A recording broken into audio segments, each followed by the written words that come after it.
The feature races at Royal Randwick start right now with the Bill Ritchie handicap. And, of course, Bill Ritchie, a wonderful man in racing. And then you get this rain's come from. So this could turn messy late in the day. Does it throw things back in the favour? Or maybe she should be an odds-on chance now. Very elegant if we do get back up into this soft 6 and maybe towards a 7 if we get a down. And there it is now. They're off and racing. Harmony Rose missed the kick a length or so, and she's going to settle second last early. Prime Star bounded out of the gates to lead. From Prodigy and Class got a Tissue, a very handy third. In front it looks like Elvis and Harmony Rose mustering gets point. From Numerian back on the rails. Arameo moves up out wide and puts Amaralina back to last in a compact field.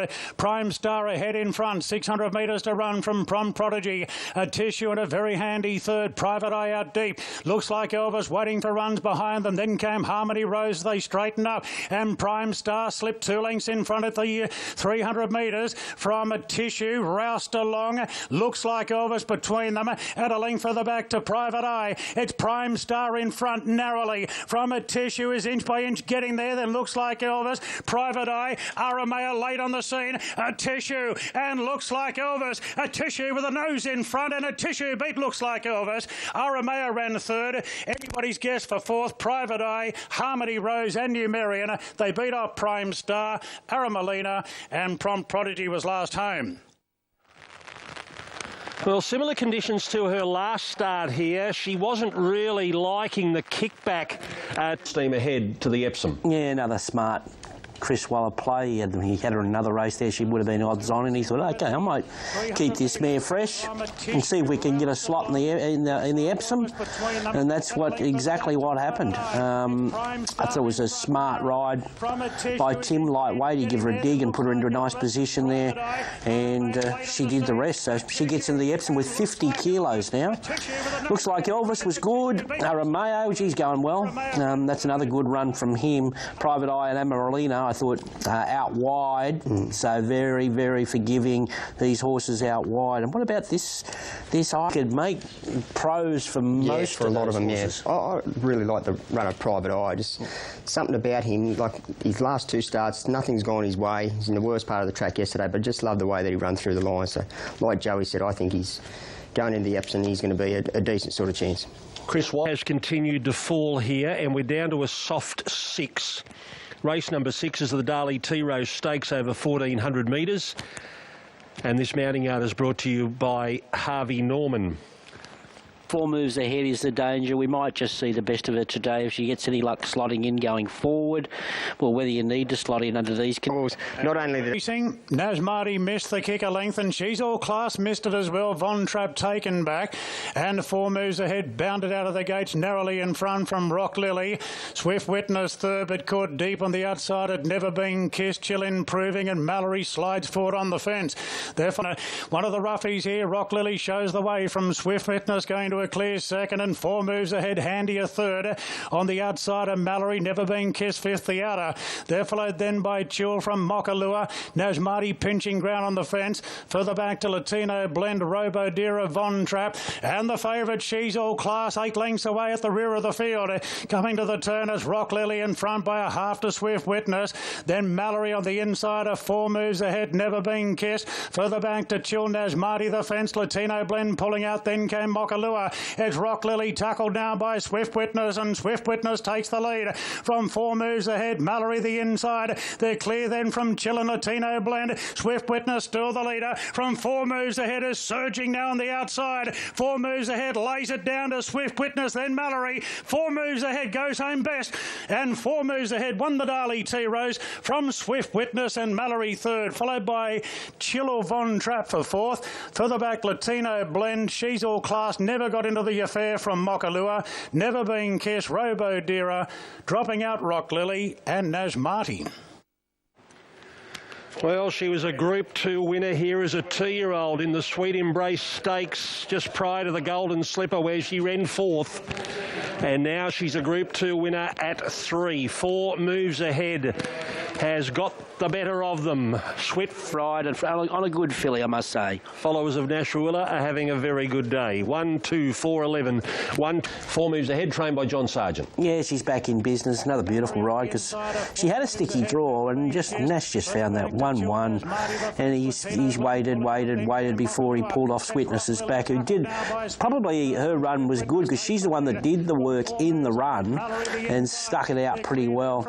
Mallory, how unlucky I don't know, but she never really got her chance to fully extend there. Jesus, Chill was okay, and I think Von Trapp might be the interesting one. This a Frankel filly that when she gets to the mile race, I think she might have a little bit to say, even though she was big odds yesterday. I thought her run... Third against second uphill. Mallory got second in front of Swift Witness. Here's John Sargent. Now, Jamea wasn't there yesterday. She's going to the Golden Rose to take on the boys next week, which at this stage is likely... You're going to need them sort of like in the conditions, you know. Good skills, mate. Group 1, Fujitsu General George Main Stakes, 1,600 metres at weight for age. And this mounting out is brought to you by Harvey North, James McDonald and Chris Waller. Well, she's a star, man. We know that. She was just nudged out there first up. This drop of range just put the icing on the cake, I'd suggest, and although short enough. Ready now. Gates are back, they're off and racing, and Riadini left well off the inside. Shout the Bar, Jump Well, Colding being roused along going to third. Think It Over, Jump Well being restrained, looking for cover, then Star of the Season, Very Elegant right there on the rails. Couple further back to Lion's Roar from Hungry Heart and Cascades 1, 1,000 metres to run. Riadini repeating the tactics of the Chelmsford Stakes, leads by 2.5 here on Colding. 3 lengths away now to Shout the Bar, Very Elegant, well positioned fourth, the rails. Think It Over, coursing a bit deep. Then came Star of the Seas from Hungry Heart, Lion's Roar, Cascadian still last, 650 metres to run, and Riadini still 2.5 clear from Colding. Then came Shout the Bar, Very Elegant fourth, the rails. Think It Over is starting to improve. Wider now coming to the turn as Very Elegant comes off the fence, and Riadini slips further in front in the George Main as they swing. Rachel King hasn't gone for him as yet, but Riadini slipped 5 lengths clear. Think It Over gets going the outside, Very Elegant the inside. She's still 6 off the lead. Riadini's trying to pinch it. Think It Over is trying to repeat his Chelmsford Stakes success. He's giving chase. Riadini 2 in front of Think It Over. Very Elegant. She's starting to motor now. Riadini being tackled by Very Elegant, and the great mare wins a 9th Group 1. Home best in the George Main. Very Elegant beat Riadini and Think It Over. Then came Hungry Heart from Cascadian. Further back to Star of the Seas, Shout the Bar at long intervals, Lion's Roar, and Colding is weak and right out of it. A determined and a gutsy win. She had to chase hard to chase that tearaway leader down Riadini. By gee, didn't he give some cheek. Think It Over was... I think she's airborne for the right track here, a Hungry Heart, on a track she doesn't like.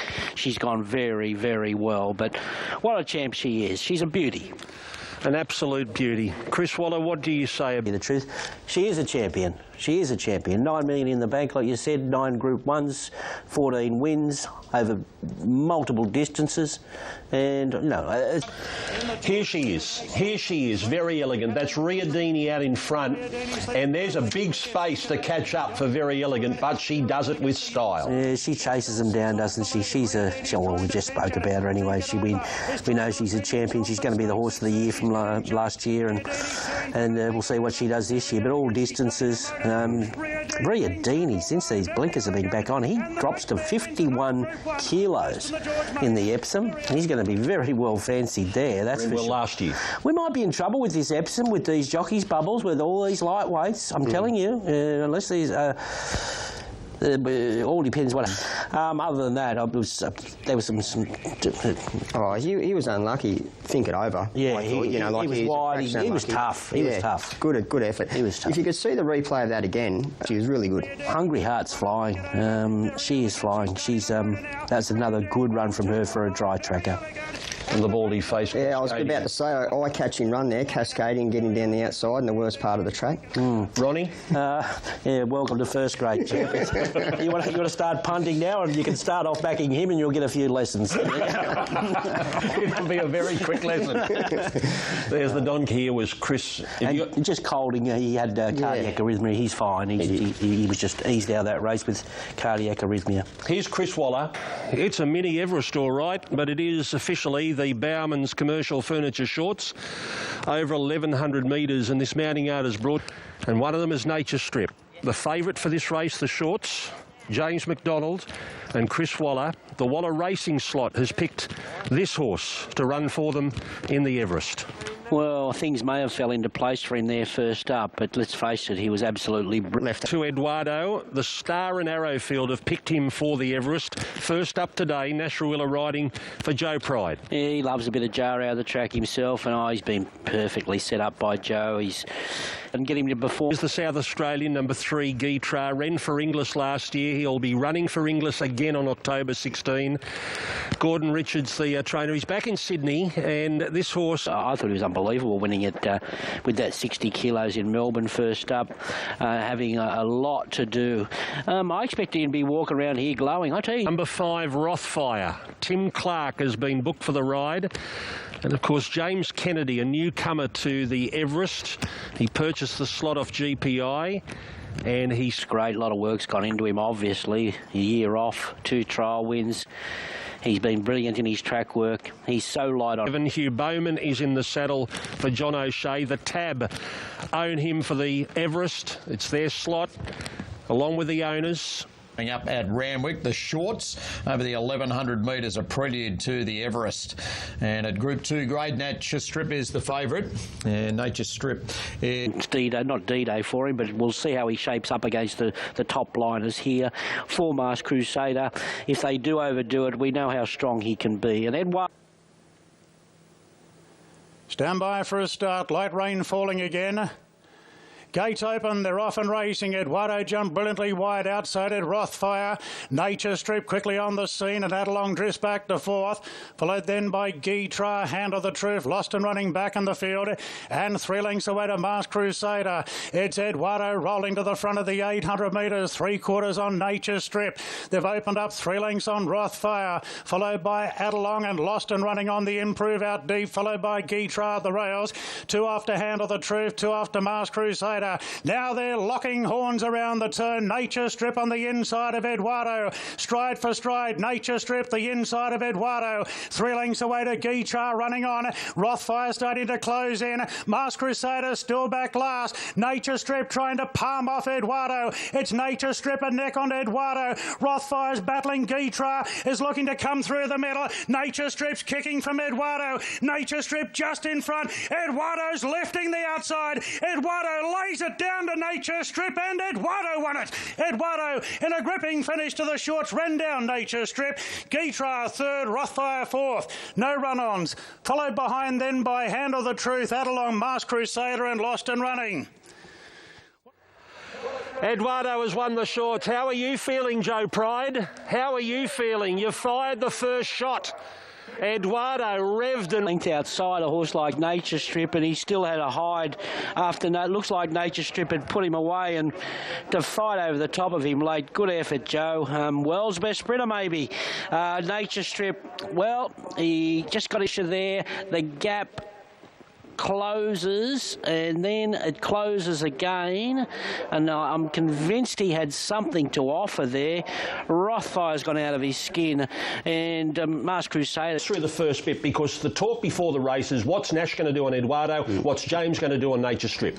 It was a very smart ride by Nash, you know, like I'm not saying he won the race at the start, but just his cool, relaxed attitude the first furlong of the race to wait and see what Nature Strip was going to do.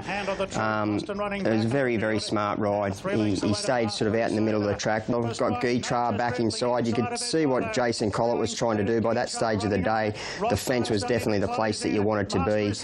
He got shut out of it late, but again, I just thought Nash won the race in the first sort of 100, 200 metres. Yeah, he was good tactic. He showed intent. That's what he did, and just sort of half bluffed a couple of them out of it. And then Nature Strip did what Nature Strip does, and that's when he powers on the point of the turn. You can't stop him. He gets to that 650, and you can't stop him. So he charged up underneath, but.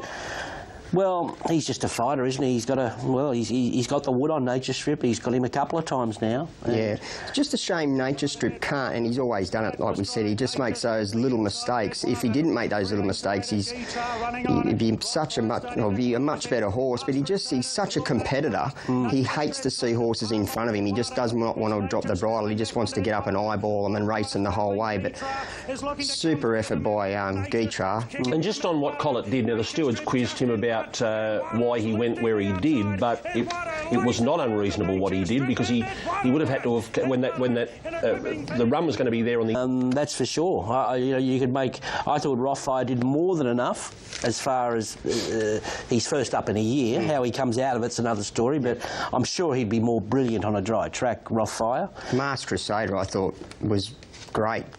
He was off the bridle the whole race. Come from well back and probably down to worse. Very interesting. Very interesting.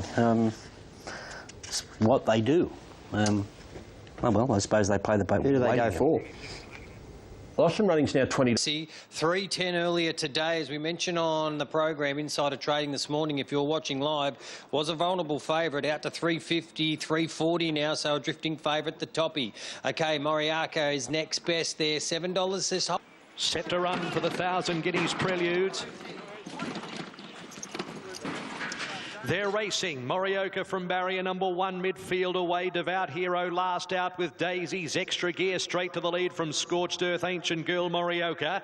A length and a half away, Heresy outside of Bonza Perla. Heresy caught 3 wide as Devout Hero filled. And last Daisy's Elusive Express at the end. Extra Gear in front by a neck. Scorched Earth the outside. Now it's 3/4 of a length at the 600. And now they quicken. 2.5 lengths away, Ancient Girl, Morioka. Followed by Heresy, who's 4 off the lead. 2 lengths, Bonza Perla, Throntari. Devout Hero back to third last under the whip from Daisies and Elusive Express. Extra Gear straightens for home at the 300, headed off by Scorched Earth at this stage. Extra Gear looked to have a little bit of a kick, but now Scorched Earth puts a length in front of Heresy the outside. Then Extra Gear, Bonza Perla, Scorched Earth at the 150. Heresy moves up. Heresy takes the lead. Bonza Perla's the threat. Heresy curling up. Bonza Perla dives and got it. Bonza Perla beat Heresy, Elusive Express late for third, then Scorched Earth. Further back, Daisy's Morioka. Next to finish, Ancient Girl, Extra Gear. Second last, Devout Hero. And at the tail of the field, Throntari. Well, it's a boil over in the 1,000 Guineas Prelude. 4, 1, 5 and 2 are the numbers. Bonza Perla. The girls' edition of the Group 2 for the fillies. Bonza Perla at her 4th career start has gone a sale 2-year-old maiden in late July. A Geelong maiden behind Devout Hero, sorry to mention the horse, and then a Lakeside maiden win at the start of September, was able to overcome the Quizette McNeil place getter in Heresy, Elusive Express third off her. Second in a benchmark 64 at Bendigo on a heavy 10. The story of the 1,400 metre races by far, 2/3 of a second slower than the next worst, which was Lightsaber, and they also produced the slowest last 200 metres of the meeting, 12:52. So as far as following these fillies from a betting point of view, I can't. You can't follow them with confidence, can you? Because they've gone out slowly and come home even slower. I did think that the winner Bonds. Let's have a look at the market. You'd imagine there's a late entry fee payment coming, because right now, Zuzarella's a very clear standout, but for me, it's a matter of what comes down from Sydney, potentially through the flight stakes, is going to be right. There, Charlotte, at $5 for you, $4.60. Julesy Valance and Insider Trading mentioned this would be a vulnerable favourite, and he is out to $4.60, your favourite. Good spread of money outside there. As I mentioned, Lightsaber solid at the $5, pick of the yard. Brigantine. And they're racing. Alpine Edge from barrier number 1 jumped away fast, but not as fast as Military. Military Expert. Now Alpine Edge is going to boot up on the inside and head it off, though. They were followed by Lightsaber. River Plate's nice and close. Brigantine in between horses, followed by Athelric. Thrashing the head about. 750 out. Military Expert in front at a moderate tempo by a neck Lightsaber. Then came Brigantine, who now peels out 3 wide, about a length off the lead. Alpine Edge will need some luck. Then came in between horses River Plate. Athelric has the back of the stablemate. 2 further back, Timson, Give Me a Buzz and Bifrost, and they're about to sool it up. 400 metres to go. It's Military Expert, joined by Lightsaber, who throws down the gauntlet. Alpine Edge is trying to get off the fence, and then came Brigantine down the middle of the track, and behind them Athelric. Lightsaber, Military Expert sprint up at the 200 metres, followed by Brigantine. Alpine Edge can't get a run. Lightsaber just in front of Military Expert and Brigantine. Lightsaber holds on. Lightsaber's won it. Photo second, Brigantine or Military Expert and Alpine Edge never saw daylight. Athelric behind them, followed by River Plate, then Timson, Bifrost and Give Me a Buzz. The setup was there for the VRC Cyrus Produce winner at 2 to step to the 1400 third up today at Caulfield. And see Cyrus Produce 1400 metres at Flemington back in his 2-year-old season, had come via the Vane and the McNeil, stepped up to the 7 furlongs, was able to get on speed, and it was basically a case of first 4 out, first 4 home, Nick. Great story here, of course, Luke Nolan and Peter Moody reuniting as they have in recent times. Performance, he's just a rock-solid horse. He puts himself on speed. They haven't run any real time here overall. Was it minute 25.18? You can see there on your screen. They were faster to the 800 than the girls, and that's why they ran a faster overall time. Late splits were better. So, again, we see the boys definitely better than the girls. But, Mike, you touched on this, the 1400. Luke Nolan, because he was at risk of getting caught 3 wide, no cover, but elected to push on. This horse was just crying out for the 1400 metres, and I think will probably be better suited stepping up to the mile. But, geez, it's hard to see a horse like Animo. I don't think he would have had any concerns watching the replays last night of the Melbourne 3-year-old Colts and Geldings. Yeah, I'd be absolutely giggling. Simo, because you've ridden in a lot of them, Simo, you've watched a lot of them, is quite often that battle too, where you have a leader who either gets a soft run or is got the right fortitude to sit on speed. And it looked on paper prior to its running, but for me, I think Grand Promenade can bring a different form line, roll forward, big hard in non-conformist. I think it's the right race at the right stage of the campaign, 2,000 metres under handicap conditions. I'm going with him. Bernard looked a real improver here this afternoon as well. No efforts, holding her form really well. Charlie Rose. Favourite late, $3.70. Out to $4.20 now as a really good even spread of money comes over the field here of the MRC Foundation Naturalism. So let's rip in, shall we? $4.20 now. And the field is set. Ready to run. 2,000 metres. And they're racing. A maid middle of the line out. Angel of Truth jumped quickly with Non-Conformist. A bit of speed from Vow Declare and no effort from the deep. And Charlie Rose is in the top 5. Then Mirage Dancer, Realm of Flowers. Knight's Order from that wide alley is also forcing up to sit about 7th at this stage. Port Guillaume is 3rd last through halfway. No effort, the leader on top of the hill. 3/4 of a length in front of Knight's Order. 2 lengths Mirage Dancer outside of Charlie Rose, a shade keen. A couple Non-Conformist, and then came Delphi, the fence, and Grand Promenade continues to slide forward. Next in the field, Angel of Truth, and then came Realm of Flowers. Deeper is a maid. Next in the field, then Miami Bound, Mosh Music, Vow Declare. Then came Chapada. Second last in the race is Future Score, and Port Guillaume last. No effort. Approaches the 600 metres, leading out by a length to Knight's Order. Then came Charlie Rose, waited with from Mirage Dancer. Non-Conformist 3 and 4 deep. Grand Promenade wider, and then came a maid even deeper. Further back in the field, Delphi approaching the turn, and then came Angel of Truth, and well back Realm of Flowers. In the straight, no effort at the 300 metres led. Charlie Rose can't get a run at the moment. Mirage Dancer, Non-Conformist presenting, and they were followed by Delphi. No effort at the 200. Non-Conformist chasing. Charlie Rose back to the inside, and Delphi running on at the 100. Non-Conformist leading. Delphi driving. Non-Conformist a neck Delphi. Non-Conformist holds on. Non-Conformist beat Delphi. Photo 3rd. Charlie Rose or Mirage Dancer, followed by Port Guillaume and Mosh Music, and they were followed by Grand Promenade, Knight's Order, a maid Vow and Declare, no effort, tired. Then Angel of Truth, Realm of Flowers, Chapada, Future Score, and Miami Bound was last. It's mission accomplished for Graham Begg and Jordan Childs. They wanted to win the MRC Foundation Cup, the Naturalism, to get their ticket into the Carlton Draft Caulfield Cup, and that ticket is punched, but they had to stave off the closing Delphi. The Freedmans might have themselves certainly $1,000 spread across the respective charities, which is a great touch for this race, Hutch, but today was D-Day for nonconformist, and he just held on. That was a sweet, sweet ride from Geordie Charles. There was a key moment down the side, about 800, when Grand Promenade just sidled up to his outside. It might have been a touch further out, and Geordie decided to pop off and just hold that 3-wide running line. He was left in front a long way. Out the ride, because it was an absolute peach for those that were on. Ride of the day, wasn't it? Yeah, I think so. 100%. Throughout the day, I was watching, obviously. The runs, Angel of Truth pulled up with a vet issue. Bo Merton's copped 9 meetings for his ride on no effort as well. He shifted out, causing interference to Knight's order, so maybe a little excuse there for Waterhouse Bot Train runner. But back to the winner. It's a classic case of the old wait for age, back to a handicap, dropping in weight, nice, hard fit, ready to peak third up from a spell. This was the best horse in the yard all day. We made a comment on that when we went through. He looked an absolute peach. Key to him was when he popped off. He didn't let horses come around him, which they can do at Caulfield from the half mile. They can whip around you and they can pocket you there. But Jordan popped off, had his horse in the clear air, but didn't go. He sat.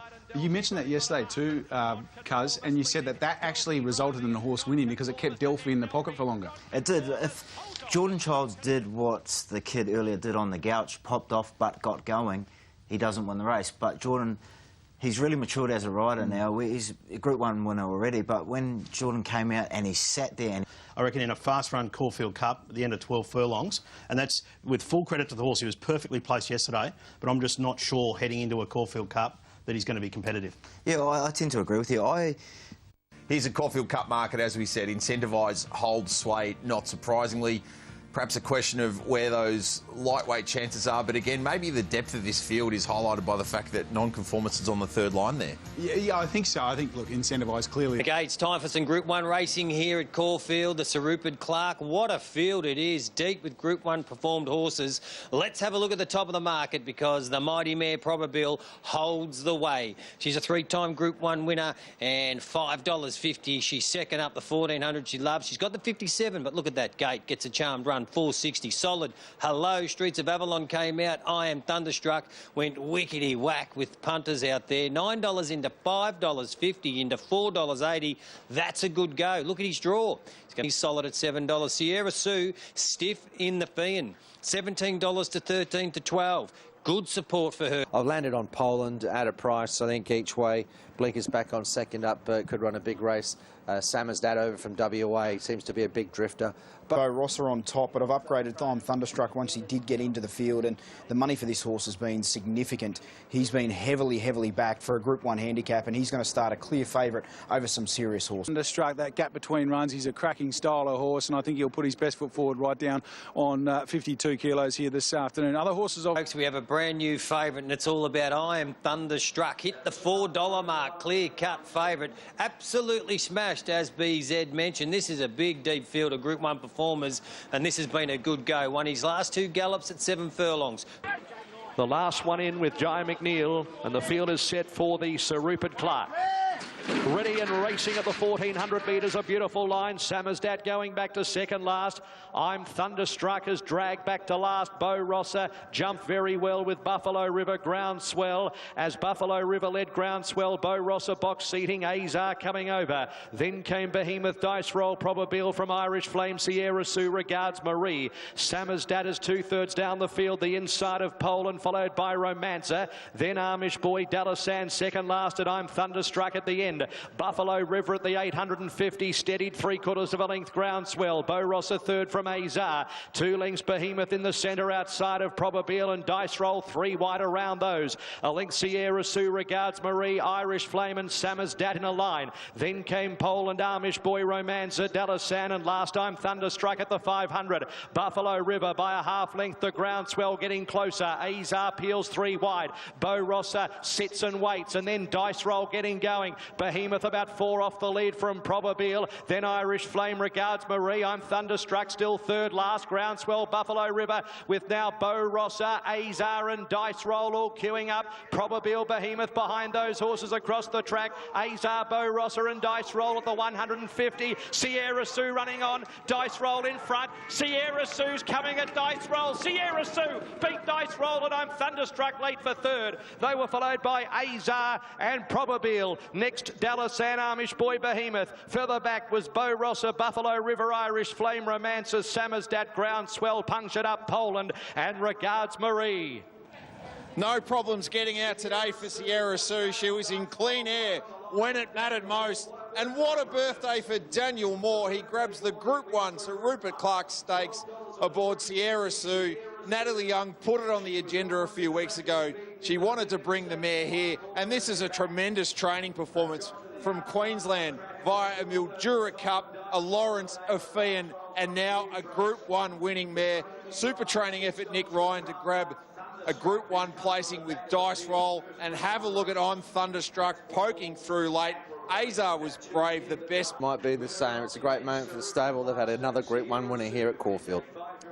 Trent, congratulations, as we both buy ourselves a second. We're having a look at the big screen here, and Daniel Moore, someone you're so close to, such an integral part of your stable, overcome with emotion. What do you make of those pictures? Oh, fantastic. Like, he doesn't say much. He's pretty, you know, he's a pretty quiet guy, but that obviously shows it all. First Group 1 birthday, so good birthday present. I'm sure his family are wrapped at home.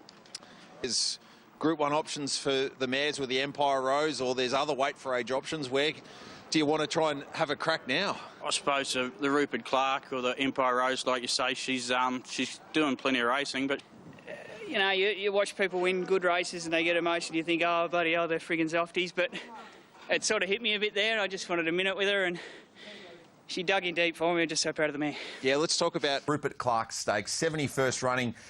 We had Beau Rosser, Probabeel and also Behemoth, the defending champ, jumping from the inside gates. Nick, that was one of the real focuses of the race, but the winners and the speed was out wide. It was. Overall time here, you can see 83.07 or a minute 23.10, roughly the same. Very quick to the 800-metre mark, 35.97. Next quickest of the 1,400-metre races was over a second slower, so that's about 6 or 7 lengths slower to the 800-metre mark. But, geez, this was really good performance. They've run good time here, better than the average. What I take out of the race, well, I'm Thunderstruck. What I take out of the race, well, I'm Thunderstruck. What do we say about him? It was just a nightmare. But he was always going to be there, wasn't he? From barrier 17, he was always going to be last. So for the punters that were taking... Didn't have to be. Didn't have to be. I'm with Casey on this one. Play your hand when you've got no weight on your back. Play your hand like Daniel Moore did on Sierra Sue. He played his hand the first furlong and asked her to be closer than what probably everyone had her. And he should have done that. And his hand is here on the back of Dice Roll. Let's take Matt Hill's call, the closing stages of the Rupert Clark. Still third across the track. Azar, Beau Rosser and Dice Roll at the 150. Sierra Sue running on. Dice Roll in front. Sierra Sue's coming at Dice Roll. Sierra Sue beat Dice Roll and I'm Thunderstruck. So Group 1 for Daniel Moore at his 39th attempt on Australian soil. Fairly on the I'm Thunderstruck debate in terms of position in running. So you think John McNeil could have been a little bit more assertive from the gate? Just with the weight. You had no weight on your back. Play your hand. Ask your horse, but you watch here when he jumps out. It's a tough start, the 1,400-metre start at Caulfield, though. You can get caught 4 or 5 wide, no cover, even though you've got a light weight. When Sierra Sue was 3 wide with cover from barrier 10. So if I'm Thunderstruck from 17, if it pushes forward, it's going to be widest. It's going to be out 4 and 5 wide. It's outside of Poland in that speed map. So I actually think that the jockey's made the right call here to go back to last. I would have liked to see him on the back of Poland right now. That's where I think he should have... But it's hindsight, of course. Yeah, it's easy to be a post-race expert. Hindsight, but it's still... I get what you... There is him, and he's adamant it's cost the horse a race. So you'll see here in a moment's time, he just pushes up underneath Darlasan, and as he does that, he cops a bit of a bump, and then Poland comes out in the red. There he is, turns him sideways. That's a momentum halter if ever you've seen one. Yeah, definitely. The thing is, you've got I'm Thunderstruck with Darlasan. You've got 2 horses that lay in. You've got one outside on the Thunderstruck. Darlasan's laying onto him. I'm Thunderstruck's laying in. Then you've got Poland from the inside coming out. Thunderstruck's a meat and sandwich. Simple. He got spat out and cost him the race. He surely's heading Toorak, though, and that race is at his mercy. Oh, absolutely. I think now with these handicaps, Mike and I were just talking out the back before. I don't think you could ever say a handicap's at anyone's mercy, but he's certainly going to be well placed up at a mile. And if he draws inside about sort of 7 or 8 at Caulfield over the mile, and he can settle sort of forward of midfield and be on the minimum weight, he's going to be hard to beat. He's not going to be a certainty, though. And Nige, you and I were talking. Nige, you and I were talking yesterday. It was a bit of a land of plenty run, wasn't it? Yeah, I think even Tosin Stardom, I reckon the year he won the Toorak as well, had a similar run coming out of a Rupert Clark. Yesterday it was a lot clearer in terms of both the interference and how close he got to winning, but it's typically a He's been 3-4 wide, no cover the entire trip, and he's been beaten a lip. And you know, according to Daniel Moore, if he had got there too early, Dice Roll might have kicked back and beaten him. So, you know, that's a huge run on a really hot speed to be able to sit wide with cover and be right there when the whips are cracking at the end. So, you know, again, elite placement by Nick Ryan. He probably goes to the Toorak as well, I would have thought. You'd think so. The only thing is that whether or not that... The 3 key runners in the market pre-I'm Thunderstruck getting a run who'd drawn those inside 3 gates. As it turns out, they run 5, 6, 7 in Probabile, Behemoth and Bo Rossa. What do we make of their runs? I thought Probabile was huge. She missed the start probably half a length and had to be sort of roused along just to hold her position. And coming to the 600, she was the length and had to be sort of roused along just to hold her position. And coming to the 600, she was the first horse off the bit, and I thought she's going to finish, you know, with the cab catchers here. She's been beaten 1.1 lengths, so she's just got a heart as big as herself. She was giving away, you know, 4.5 kilos to horses like I'm Thunderstruck, back against mares or even Group 1 at weight for age. She's flying. Once I spoke to Brett Prince. I liked Forgot You last time out and like him. I think he might be the best horse in this race. And it hurts me a little bit. Say now he didn't have he looked like he had a gut buster there last start, but look at him in the mounting yard. Punters are forgiving that and sticking with him. $3.80 now is your favourite, Mr. Mozart. $4.60 for. It's the 88th running of this race. It's a Group 2 race for the 3-year-old colts, formerly known as the Moonee Valley Stakes. Ready to go and away. Forgot You jumped away really sprightly with Sandy Prince and Mr. Mozart, as Sandy Prince will lead after 150 metres. From Forgot You, Daily Bugle, Mr. Mozart is surging forward deeper on the track, tucking behind those as last. Through halfway, Sandy Prince controlling it. A half length, Mr. Mozart. A length and a half, Forgot You, outside of Prince Alexander. Then came Daily Bugle, River Plate, Micro second last. Alpine Aviator at the end of the field. 550 metres to go. Sandy Prince just in front of Mr. Mozart. Prince Alexander is right there, though, and is about to join in and gets a run between them as they come up towards the turn. So it's on here, Mr. Mozart at the 300 metres with Sandy Prince the rail and Prince Alexander stoking up between them. It's a keen start. Daily Bugle a length off those. Forgot You needs a run. So too River Plate in the straight at the 150. Mr. Mozart, Sandy Prince, Daily Bugle the outside. Forgot You running on. Mr. Mozart at the 100 just in front of Daily Bugle. Mr. Mozart holding on. Forgot You dives. Head bobber. Photo finish. Mr. Mozart or Forgot You. Daily Bugle. Third photo. Fourth Sandy Prince. Micro. Then Prince Alexander. River Plate never really saw daylight. And Alpine Aviator finished along last. Has he got him right on the line? Mr. Mozart looks home, but he's just a dead set winner, this guy. Forgot You. Right on the line. He knows where that line is. Bang. Daniel Moore continues on his winning way. Forgot You wins. Mr. Mozart second, Daily Bugle third. Track and distance a couple of weeks ago, having the better of Sandy Prince. There was a mid-race regression once again before he was able to kick strongly, and on this occasion nabbed Mr. Mozart. Prince Alexander tried to work through a split here, as you can see, between Sandy Prince and Mr. Mozart before fading. Hooper Gotcha was the last to do the Stut Caulfield Guineas double back in 2008. The stable, Trent Buston and Natalie Young, won this race 2 years ago with the Holy One. This was the fastest edition of this race in the 2000s, going sub 1:36. That was the first of Daniel Moore's double on the night. He just keeps finding, doesn't he? Like, he looks to be gone at the 400. I think maybe he's just crying out for blinkers, maybe a little bit more ground, but what a terrific attitude to winning this horse has got. I know they've got massive aspirations for the horse, and just love the way that he knuckles down and finds the line. Yeah, he's good, isn't he? For the big one, the Moya. 3-year-old Colt Profiteer opened up favourite at $3.60. Well, this morning, punters could have got the $4, but have a look at this. Has been a really big go with Profiteer. He's now into $2.70 and your clear-cut favourite. So a good go for Profiteer. Gate 7, first up here to try and lead all the way, you would think. 1-3. Really taken by the Inferno last time out. That turn of foot that he showed, I think he's got further improvement to come.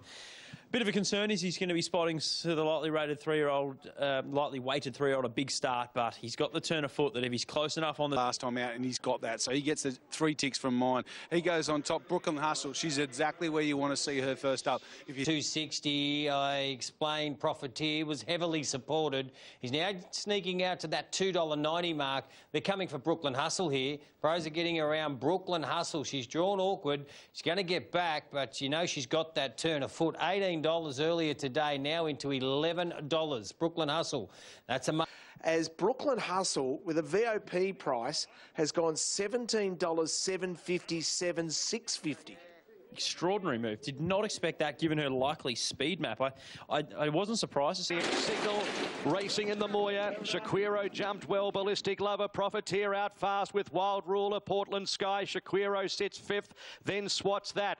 Ballistic Lover, Profiteer racing early. After 250, they share the front. Swats that Wild Ruler, Shaquiro 5th, then Portland Sky. Next in the field, trekking beyond midfield, 2 lengths, Miss Albania, Brooklyn Hustle, September Run, and the Inferno last. Off the rails, Profiteer at the 500 metres, led Ballistic Lover. Swats that 3 wide, Wild Ruler a length away. Portland Sky out deeper. Then Shaquiro trekking, Miss Albania, Brooklyn Hustle under the whip. The Inferno, September Run last. Around the turn at the 250. Profiteer, Ballistic Lover, Brooklyn Hustle's run via the Cape. Swats that a length away. Shaquiro needs a run and Wild Ruler. Profiteer, Ballistic Lover at the 100. Wild Ruler, the Inferno right down the centre. Wild Ruler and the Inferno. Wild Ruler just in front of the Inferno. Wild Ruler has won from the Inferno, trekking 3rd, photo 4, Ballistic Lover or Shaquiro. They were followed next by Profiteer, September Run, Swats that, Miss Albania, Portland Sky and Brooklyn Hustle lost her compass on the corner. What a brilliant performance that was. What a great ride by Daniel Moore. An incredible 7 days for a man affectionately known as Buckets. He wins his 2nd Group 1 with a peach. Wild Ruler defeats the Inferno. Trekking runs a placing again.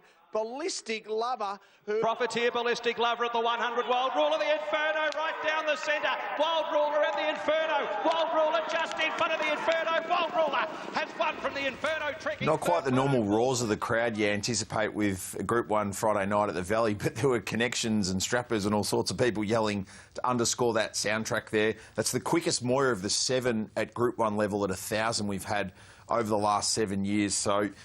to you, Michael Walker, first of all, you mentioned this at the beginning of our program. Daniel Moore from Gate 4, it was perfect for the entire 57 seconds. It was. He just rode this horse with so much confidence, and Daniel, with all his riding at the moment, he's riding with confidence, and confidence is a key to... In 2019, we again reference the Everest constantly as we work our way through the Spring Carnival typically, but we think both first and second have every right to take a slot and have their throw at, you know, several $1 million. I think the Inferno's got a better chance come the Everest than Wild Ruler. I just think his racing pattern, I mean, he was awesome coming from second last on the bend, probably just peaked on his run, you know, in the last 50 metres. He did all the work getting into the race, whereas Wild Ruler, this is where barriers make a huge amount of difference. You draw barrier 4, you've got early speed.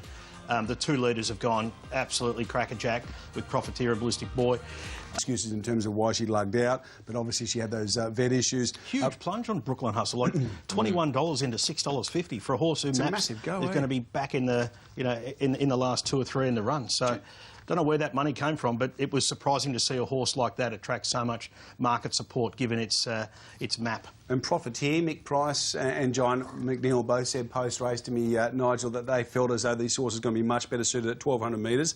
He just couldn't relax up at all, up on top of the speed with Ballistic Lover kicking up. I thought Shakira, back to the inside, Titan Maroon, wasn't too bad late in the piece. He might be one to follow going forward, and obviously Trekking was a bit unlucky. Yeah, that's what I was going to say. Touch on too, obviously Trekking. This is what the Everest done. All these races have become so important. For Wild Ruler, it's a Group 1. It's important in itself. But he gets into the Everest off this. The Inferno gets into the Everest off this, and Trekking, for the 3rd time, he's run well in a Moya, and he'll go to the Everest. Yeah, look, maybe. Yeah, he's a good horse, Wild Ruler. He was terrific first up. I took Nature Strip to beat him. He was going to be bloused by the Inferno there. I love the way he had to nudge out there, and then he's lost a bit of momentum, and then the Inferno comes to go crunch, and he really savaged the line. He's come back a much better horse. It's got to be dry for him. And the Inferno, well, he's going to, every time he passes a runner in this Everest, he's going to pick up an extra couple 100,000 or whatever, because he's one that will be running past the tired horses late. You had to really... Stock stakes here, Richo, 1,600 metres and Only Words. Well, we opened up at $9.50 at Sportsbet, and you were watching Get On into $7.50, and she's been crunched into $4 and a clear-cut favourite for you here. You know, she was unlucky. Most open race of the night by a mile, but I was surprised that they were betting, $13 this morning when I put the tips in double figures now, and now it's just gone. But I think at the price, Impecunious, given what she's... Box for mine. She looked fit. She had a great colour to her coat, and her attitude was spot on. So some of these, I think, are maybe... Here, have a look at this. Only Words. I was touched earlier that she hit around that $3.80 mark. You're getting out to $4.40 out the door late is the favourite. Let's rip into the market in the... Racing. Towards the middle, Rich Chips away fairly with Quantum Mechanic. So You Assume jumped well from Magna Bella. Taiki Goddess and Horse for Hire out wider on the track. They were followed by Only Words. Rich Chips gets to midfield. Ripper Reader's deep and improving from Miss Guggenheim. Impecunious, Quantum Mechanic, Butter Chicken. Cry, Quantum Mechanic and Butter Chicken at the end of the field. So You Assume even tempo a length. Taiki Goddess, Magna Bella third through halfway. Horse for Hire deeper fourth. Then Only Words three off the lead in a decent spot from Ripper Reader, Rich Chips, Impecunious, Miss Guggenheim. Well back, Kiss and Cry, Quantum Mechanic and Butter Chicken. 600 metres to go, they're packed. So You Assume in front of Taiki Goddess. Horse for Hire out deeper. Ripper Reader stoked up four wide. Only Words is nestled in between horses. Magna Bella the inside. Quantum Mechanic getting going. Four off the leaders. So You Assume kicked before the corner at the 250. So You Assume for Dean Yendall. 2 lengths in front of Taiki Goddess, Magna Bella. Only Words with no daylight. Quantum Mechanic stoking home. So You Assume 100 metres to go. 2 lengths Magna Bella. Quantum Mechanic finishing well. So You Assume going brilliantly though. Dictated, and So You Assume won the stock stakes from Magna Bella. Quantum Mechanic.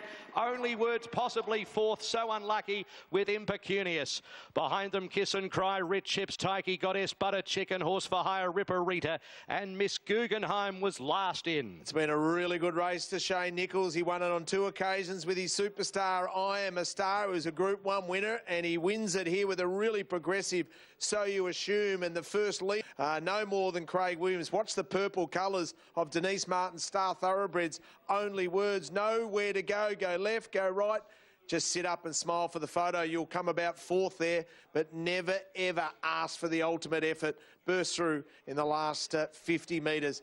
All honours the winner, So You Kingston is going to catch up with Richo to talk about the win of So You Assume. Yeah, Rob Kingston. Here he and Dean Yendall get the job done with So You Assume, who ran 9th at Lakeside in a 3-year-old benchmark 64 in late May and has won 4 of 6 since, racing exclusively up on the speed. That's been the key change to this horse's profile. Dean Yendall has been in the saddle for all 4 of those wins.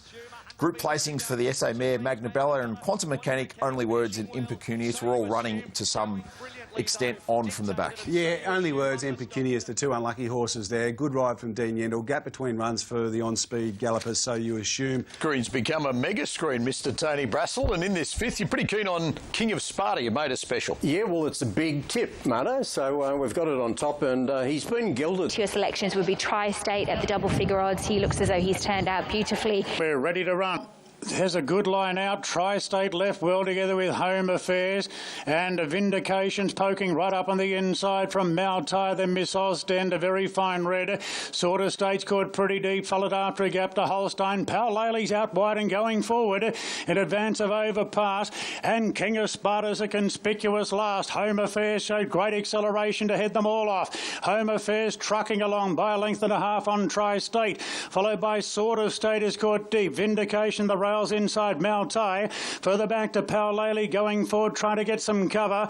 Then came a very fine red. King of Sparta's back in the field, wide but improving into the straight now, and Home Affairs held together from Tri-State a length away, then Sort of State, Maltai. Pal-Laley's trying to get into it. King of Sparta round the outside. Home Affairs showing a good kick. Tri-State's wobbling under pressure, and Home Affairs has gone further in front. Pal-Laley and King of Sparta can't get there, but look at Home Affairs go. I think it's fair to say there's there's the Coolmore Everest slot taken care of. Home Affairs wanted in a run from Powlele. I think Tri-State just lasted for third in front of a very fine Red and King of Sparta. Then came overpass from Sword Estate, Holstein, Miss Ostend, and Vindication was last to finish. Number 2, Home Affairs, 660, 240 is Darren Wright. Has Home Affairs picked himself in the Coolmore slot in those colours for the $15 million Tab Everest in 3 weeks' time? Getting White back out wide, back in the field. And Tri-State's battled on with King of Sparta, did a good job after tailing out early there as well. But is this Coolmore's Everest horse? Yeah, well, they do own him. And where else are they going to turn? Do they want to swap him for Powlele or something? Well, that won't be happening. I just thought I'd ask the question. But this was absolutely brilliant. He ran on fair. He didn't really... I know he's brilliant and he showed that brilliance early, but he didn't relax. And for him to keep running, he's run right to his trials. He's obviously had a few little setbacks to have 3 trials coming in, but he's, equalled Anders's class record. He's not far off he's a 10th and a little bit off a 20-something, a 15-year-old course record or something. So he's gone really well. Whether he's an Everest type of horse, yes. like we don't... Welcome back to Rosehill Gardens. They're running into a very fierce headwind down the back of the course, and they've got for this 6th race. He'd be hungry, McDonald. Racing now, and Archidemus left OK. Discharge is being sealed up out of the gates. Archidemus, the outsider, Discharge is really going to try and hold him out. Love Tap is really taken up the bridle now, going to a clear third. Then Soldier of Love, Best of Days and Image. So it's Discharge leading down the side section of the course now. 800 metres to run by a length on Archidemus.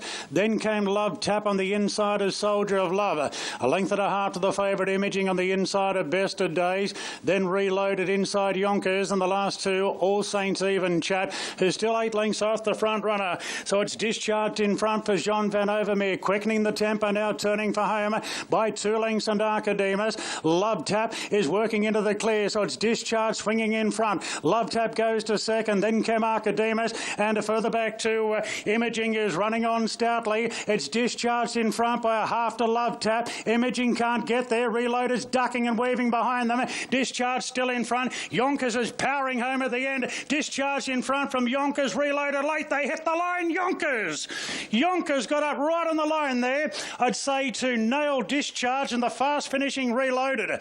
Then Love Tap from Chat. Further back to Imaging, who battled from Archidemus, All Saints Eve, Best of Days and Soldier of Love. Glenn Schofield on board. Yonkers. What a comeback from Glenn Schofield.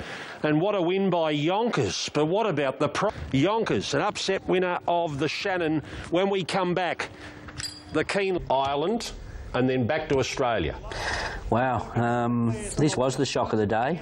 I think most thought it might be just a kick-off race for him for something a bit longer next time, but he's delivered. Appreciated the hot speed up front.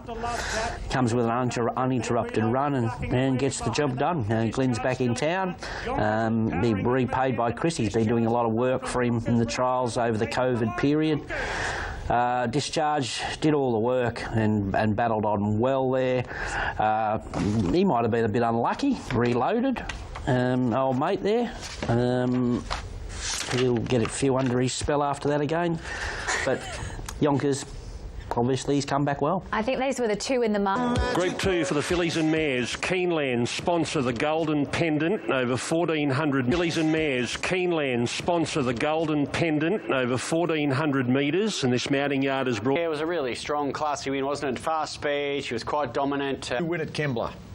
Yeah, it was a really strong, classy win, wasn't it? Fast speed, she was quite dominant, she was a strong... Forbidden Love didn't jump all that well, and then Trivier settles last, and jumping best here is Vangelic, going to lead for fun, out by 2 lengths. Nimmerly is mustering on the outside, getting up around Fatus and Marbusha Park, Parley, Ice Bath, and Trivier's last of the 800 metres.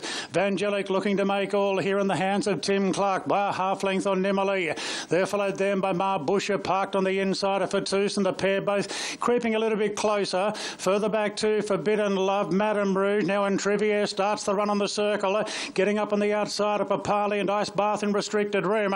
Around the turn, Vangelic swings in front by 3/4 to Nimmerly. Then came Fatus, Marbusha and Trivier, and Forbidden Love coming down the outside as Nimmerly lays it down to Vangelic now. It's Nimmerly and Vangelic stride for stride. Fatus is trying, and Trivier is slowly warming up, but Vangelic's got a great kick from Nimmerly, who's trying hard. Vangelic kicking from Nimmerly. Vangelic led all the way in the Golden Pendant, was able to palm off Nimmerly, and on Trivier third in front of Fatus. Ice Bath late, then came Marbusha from Madame Rouge, Forbidden Love and Papali. Vangelic number, and Bot certainly thought pre-race that was a lovely race for Vangelic, and you got it right, Adrian. Well done. Yeah, very, very glad. This race, Group 2, and Vangelic, same again. Clark in front, too good. Yeah, and look, this was her race, and she deserved it because she's been at the top level ever since day one. She won her first start, and from then it's all been, you know, group racing and Group 1s, and she's had no luck. Probably should have won a Coolmore. And she showed lovely grit and determination. The race went to the map, and she held off. Nimmerly, who toughed it out well. She's, you know, all these fillies look like the invitation types, don't they? I thought Ice Bath was very good.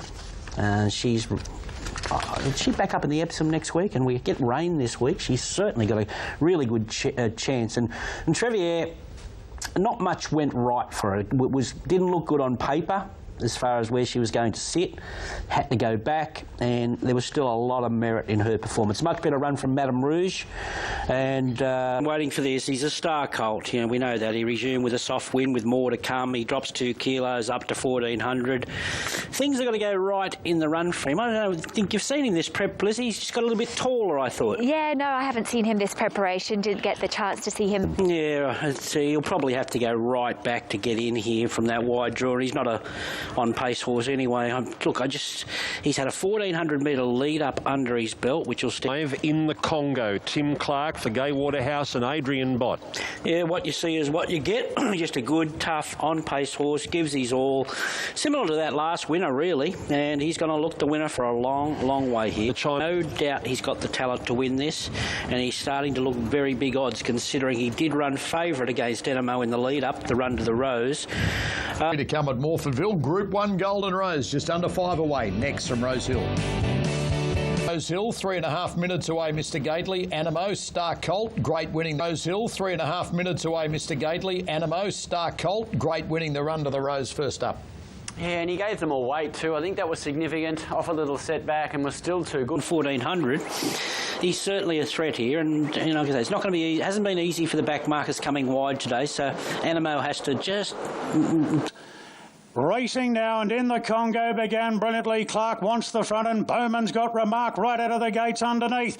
In the Congo, just in front from Remark, followed by Coast Watch, and Moradin's pushing forward. A couple further back to Tiger Malay in advance of Captivant, and Animo's up running midfield with plenty of breathing space in front and behind. 2 lengths arrears then is Jamea, followed by Giannis. Halal's out deep, followed by Star Tontes, then Camar Torres and Royal Zella, about 16 lengths off the leaders last of all, so it's in the Congo in front. Remark is doing the stalking at the 800 metres. 3 lengths away to Moradin, then Coast Watch. 2 lengths further back to Tiger Malay, then Captivant, the white cap. 3/4 the outside of the favourite Animo. A gap back then to Jamea from Giannis. Allows out deep from Artorias. Star Tontes and Royal Zella's last in the Congo. Racing at a controlled speed. Turns in front from Remark, then Coast Watch. Now Animo still about 6 off the leaders. Moradin went via the cage. shape, and In the Congo has plenty in the tank at the 300. In the Congo beat off Remark. Coastwatch goes to second, then Tiger Malay. Animo, he's 4 off the lead, winding up. It's In the Congo in front from Coastwatch. Animo, is he running out of ground? In the Congo in front. Animo trying to go toe for toe. In the Congo kicks, and In the Congo won the Golden Rose from Animo. Coastwatch in third, followed by Artorias. Then Tiger Malays from Star Tontes. Captivant, a break back to Jamea, followed by Janus, then Royals El Halal. Remark did the chasing, has finished second last, and Moradin wobbled on the turn and has been eased down. In the Congo has given Gay Waterhouse and Adrian Bott another golden moment here at Rosehill Gardens. A race record. Conditions are ideal for that today with a big tailwind, and they're ideal for horses like In the Congo. Congratulations, Adrian. It was made to measure for In the Congo today. His racing style was suited. Yeah. Really good form. Suggested to Gay in the morning of the race, I'll go to the front and then I'll give him a breather down the side. She said, don't you dare. Here's In the Congo leading all the way to give Gay and Adrian their first Golden Rose. Yeah, what a terrific effort. You know, it was 1400 and there was pressure early. Remark got on his bike and wanted to hold him out and find a position, and well, he's caved in obviously with issues there, but for him, this horse to just keep running, and he should be out on his feet by now, but he wasn't, and it was just a great display of speed, and you've got to take into account this is his first racing preparation, this horse, so he has done an amazing job. Well, Animo, he was far from disgraced. I think we've obviously got more to come from him. Stay tuned. It was just, I think he got him into a beautiful spot. I'm not a fan of ride out there at Rosehill in the middle of the track and wider. You don't see many running through it. So I don't think he left with an excuse other than to say there's more to come from him, because he's only second up, and he was great, but even though he got beat. What else do we want to say about the race? Coastwatch, I think the raps are pretty right on him. He might make a good horse in the autumn, and well, Artorias, what an enormous talent he is. I'll pull out another one of Mark Lambourne's comments, no early speed. Early, what did he say? Well, 8 speed means nothing if you've got no early speed. So, and he's got to learn how to race that horse. I'd hate to think, I didn't look at the sectionals last night, what he's run again, that horse. And that's twice at Rosehill now too. He didn't handle Slipper Day at all. No, and he wasn't much better than. Welcome back to Rosehill Gardens as we get down with 2 to go. This is another 3-year-old feature. This is the gloaming for the 3. And the gates are back. They're off and racing in the Gloaming Stakes. Patton off the inside with Notions jump well. Profondo's handy with Subterranean. Dark Rebel and Akahata is out wide, surging forward. They're followed off the speed then to French Emperor, just being taken back. They're deep out as Anna Kerr is being sent forward in the early stages. Allegron gets onto its back. Head of State back in the field with Benno. Then Stray for more Machiavellian. Wide from Benno. Then Stray pushed along for more Machiavellian. And Satirical Glory. 550 metres to run. Akahata just in front of Notions. Profondo stalking third.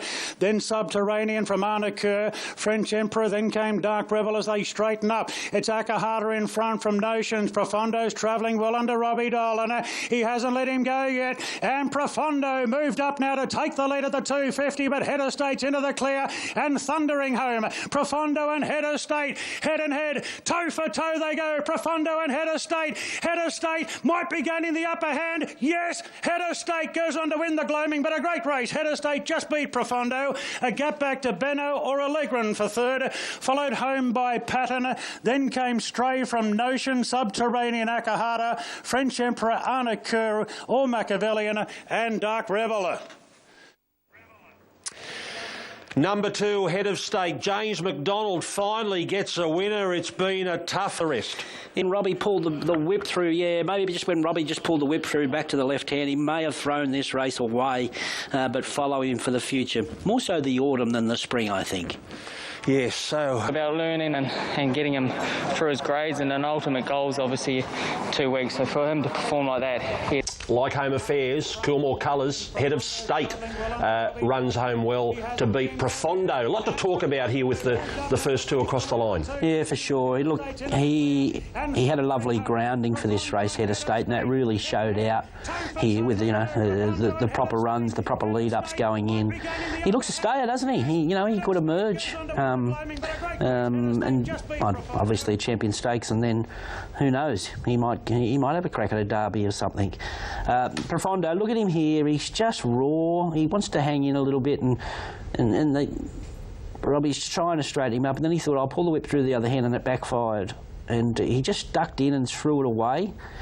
You know, you could make a case he should have fought that finish out, but he's still work in progress, that horse. I think whatever he does this preparation, though, he's going to be a better prospect in the autumn. The two horses, the difference was that he had more race sense, the winner. Yeah.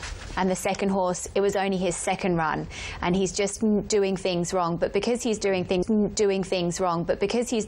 wrong, there's something to work with, and with that to work with, I think he's the better horse in that field. He's the best horse in that field. I think he's one of the better horses that raced yesterday. But in the yard, he looks like he's come on from his first up run. I didn't think there should be that much of a gap between these two leading contenders. Both progression changed since then. So Elephant now $2.25 with Sportsbet, and Cherry Tortoni around that $3.60, $3.70 mark. They dominate the market. You've got Harbour Views around $6.50, hasn't really budged. Ready to run. Sandown Stakes, Group 3, and away they go. Beautiful line bar for Cherry Tortoni, who goes back a shade, and also back with it is Harbour View. Ziegfeld, Elephant, Luna Fox, a line of 3 as Ziegfeld is going to tug its way to the lead. Go a length and a half, Luna Fox, Elephant 3 off the lead. Then Romancer, who is 3 wide outside of that line. Harbour View's the middle, and Cherry Tortoni drifting back. Ziegfeld into the straight. 500 metres to go, 2 lengths Luna Fox. Elephant presenting. Cherry Tortoni 4 off the lead, the inside, then Romancer at Harbour Views. They've got to Ziegfeld. Elephant strikes the front early in the straight at the 300 from Luna Fox. Romancer's nice and close. Harbour Views runs up behind them. Cherry Tortoni up on the fence at the 150. Elephant extends a length and a quarter. Romancer, then Harbour Views. Cherry Tortoni. Elephant holding on, and Elephant wins. Elephant's first, second Romancer, third Harbour Views. Cherry Tortoni, Luna Fox hit it for 4th, and Ziegfeld last of the 6. Well, David Brown was nervous post-speaking to him prior to the race on the chances of Elephant. He needn't worry. Super performance. Franks the form out of the fiend that are at benchmark 84 at Caulfield back in the middle of August. He's 2 from 3 in Australian soil. He's 6 from 7 across his career so far, and that only loss so far. David, with Sandown getting the Group 1 meeting, it's been bolstered by putting a couple of these races around it, and this is a great story, tuning up for a Toorak tilt, extending late to claim his first group win as well, which is a really important box to tick for the Brown stable after being, of course, just denied by Superstorm and the Fian. Damien Lane was back on after being on in his Australian debut win in a benchmark 84 at Caulfield. In the off-4, Romancer was 3 wide, no cover, pretty good to run second. And Elephant, who now goes to a Toorak handicap, likely to get about 56.5 in that race. Australian soil, but has Elephant got Group 1 capabilities, guys? What do you think? I think he has. I mean, you look at a horse, he's now won 6 from 7. He's come from benchmark 78 grade to running second in a Group 2 and then winning yesterday comfortably. To me, he's got an upward trajectory that'll see him get over probably more ground, and I think he's definitely a Group 1 horse in time. Maybe not this preparation, but certainly as he matures, I think he's a 2,000-metre horse, certainly of Group 1 ability. Mike, I was going to ask you a question. One-way ticket, yeah. Yeah, so to come over here, and if they've got a good horse like Elephant, be able to do that, you know, they just be checking their pockets every time he goes to races, because he's making them a lot of do-re-may. Yeah, doing well, the stable. They've got Rhinoceros. As the Underwood brings Group 1 racing to Sandown for the first time since 1996. With $1 million on offer in prize money, let the games begin. It's a good horses race, and the market's thinking, well, Zaki's going to add to the tally of good horses winning this race. $1.28 this morning at 9 a.m. Well, that was too big according to the bigger punters because he's now $1.18. Now put that in perspective, $1.28 equals around an 100% price, 78% probability of winning the race. You get to $1.18 and you're going around 84.5% probability. That's what the market has for this horse. Craig Williams to take the ride. Brent Zarafa, what an incredible run it's been since that victory in the Hollandale back in May, wins in the Turnbull Cup, then of course the Q20. I bring you in as well. Who would be your Quinella horse here with Zaki? Just heavy support for this horse. More than 85% of the cash is on Zaki. Can't speak of anything else in the market that I can push you. They're ready, a field of 5 and they're racing. Zaki jumped with them. The Chosen One leapt with great zest, but Zaki takes it up early with 50 Stars a half length off those. The mare Probabil's about a length and a quarter off Zaki third.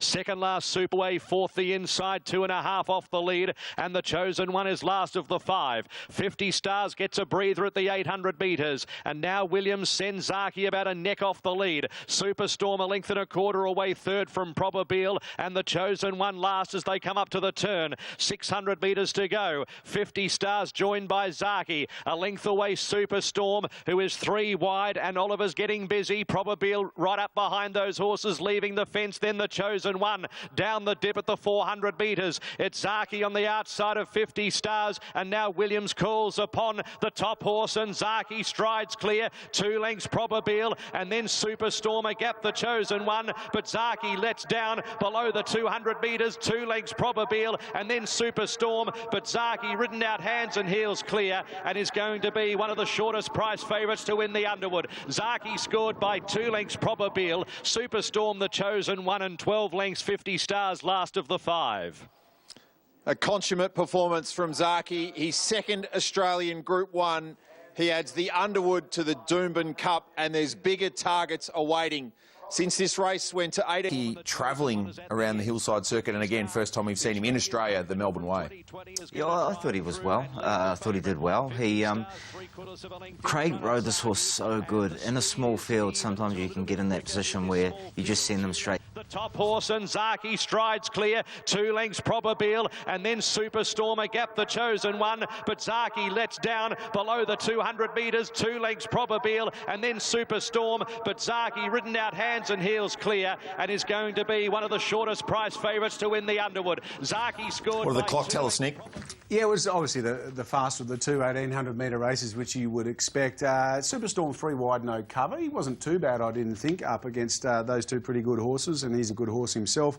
I mean, I love his style. I love the fact that he can take a forward position, he relaxes, and then he's got that turn of foot, and he can sustain a long run. And we saw that in the Turnbull Cup where J-Mac took off at about the 800, and I thought, geez, this is a bold ride, but he just knew the horse was travelling so well. So I think as this horse gets up to his optimum trip, which is probably 2,000, maybe 2,000 plus, and he reaches full fitness, you can see a horse like Zaki at the 600-metre mark in the Cox Plate just going for home, because if he gets into a dogfight with a horse like Very Elegant, Very Elegant just hates to lose, but I think Zaki's got probably a quicker turn of foot, but I think Very Elegant's probably the one that you don't want to be there sort of neck and neck with a furlong to go, because you'll probably get out-muscled. So it's shaping up to be a fascinating Cox Plate. I'm not sure whether we're going to get a full field, but geez, it's one of the races that I'm looking forward to this spring. He reminds me a little bit of Hartnell as well. He sort of came out, he's gone to a new level from Europe. He's not a totally different action either to a horse like Hartnell. It's kind of fitting that this importer galloper from Europe is going to take on a wild-trained mare in a Cox Plate, which is obviously what happened with Hartnell and Lynx a few years ago. So lots to unfold. Animo Cox Plate, and then those 2 horses, Mike, that you were mentioning, Gold Trip and State of Rest. I think that they're the 2 that early doors that you probably want to have something on, because I can see them tightening up a bit. I don't think Animo lost the Field Cup and be competitive in the Cox Plate. I mean, Northerly springs to mind in terms of being able to do that, but you know, you wouldn't rule anything out with Incentivised, given the upward progression that he's on. So there's the Caulfield Cup market. That'll obviously take more shape with the Turnbull next week.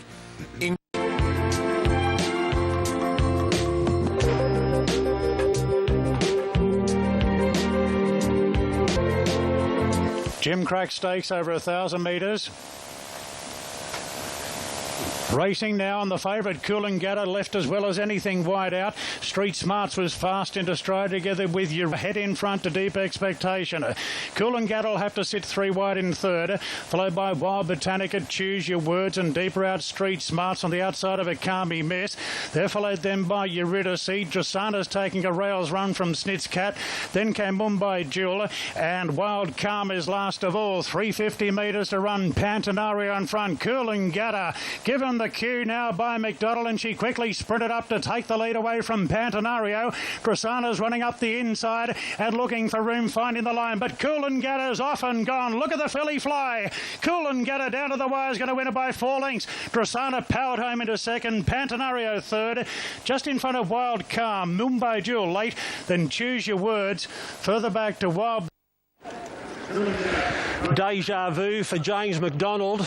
Just what he did on Enthar 12 months ago. Very, very impressive. The best of the triallers 12 days ago has put it on race day. The Golden Slipper favourite this far out. Why not? Number 2, Coolangatta by Written Tycoon out of Piping Hot. Kieran Maher and David Eustace. James McDonald have home in 11.29. Now, in that first race, the Midway, they ran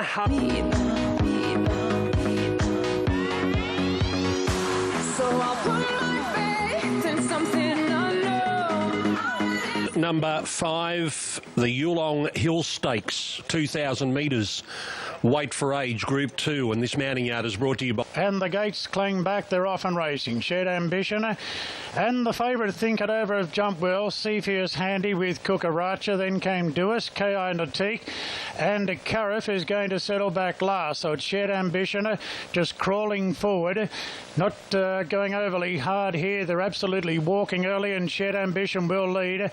And Nash is sending the short price favourite forward here, Think It Over, and he's K.I. Natik last about 5.5, 6 off the lead. Shared Ambition approaching the 600 metres, and the Yulong Hill Stakes leads by a half length. Duis gets going early, moving up on the outside now. Think It Over, then Cepheus, Kukaracha bottled up a bit from K.I. Natik, and Cariff is last of a bunching field coming around the turn, and Shared Ambition slides, races a length and a half in front of Think It Over. Duis is under the pump. Shared Ambition leads by a length now on Think It Over, and Nash starts to get to work on the short price favourite. It's Shared Ambition a half length on Think It Over. K.I. Natik running on the outside as Think It Over moves up now to Shared Ambition. Think It Over and Shared Ambition. Think It Over's got the head in front. It's a hard slog, but he'll just win it. Just Think It Over a half head to Shared Ambition. I think Cepheus third in front of K.I. Natik. Then came further back Kukaracha from Duis and Cariff. Think It Over wins the Hill Stakes. What a horse he has become, Think It Over. He's already a Group 1 winner of a George Ryder. And he's won at Chelmsford, now he's won a Hill. And it looks as though he will get there in a great tussle with Shared Ambition. Most of the race number 6 is the ACY Securities Premier Stakes. It is the final lead up to the Everest. It's a Group 2 in its own right, worth $500,000. 3 Everest contenders to line up: Mars Crusader, Rothfire and Lost and Running. This mounting a lot, number 1 Mars Crusader. Tommy Berry back on board for Team Hawks. Much better today. Much better today. He had to forgive, slow to recover last time, wrong part of the track. Randwick and the Premier Stakes looms on the other side, and both Brass and Gator like Mars Crusader, $2.20 out to $2.60 into $2.40 back to $2.50 on the tab trade. Yeah, he just got lost, didn't he, and came out down the outside. Wrong day to be doing that. He's just got to jump cleanly, something he hasn't done this prep.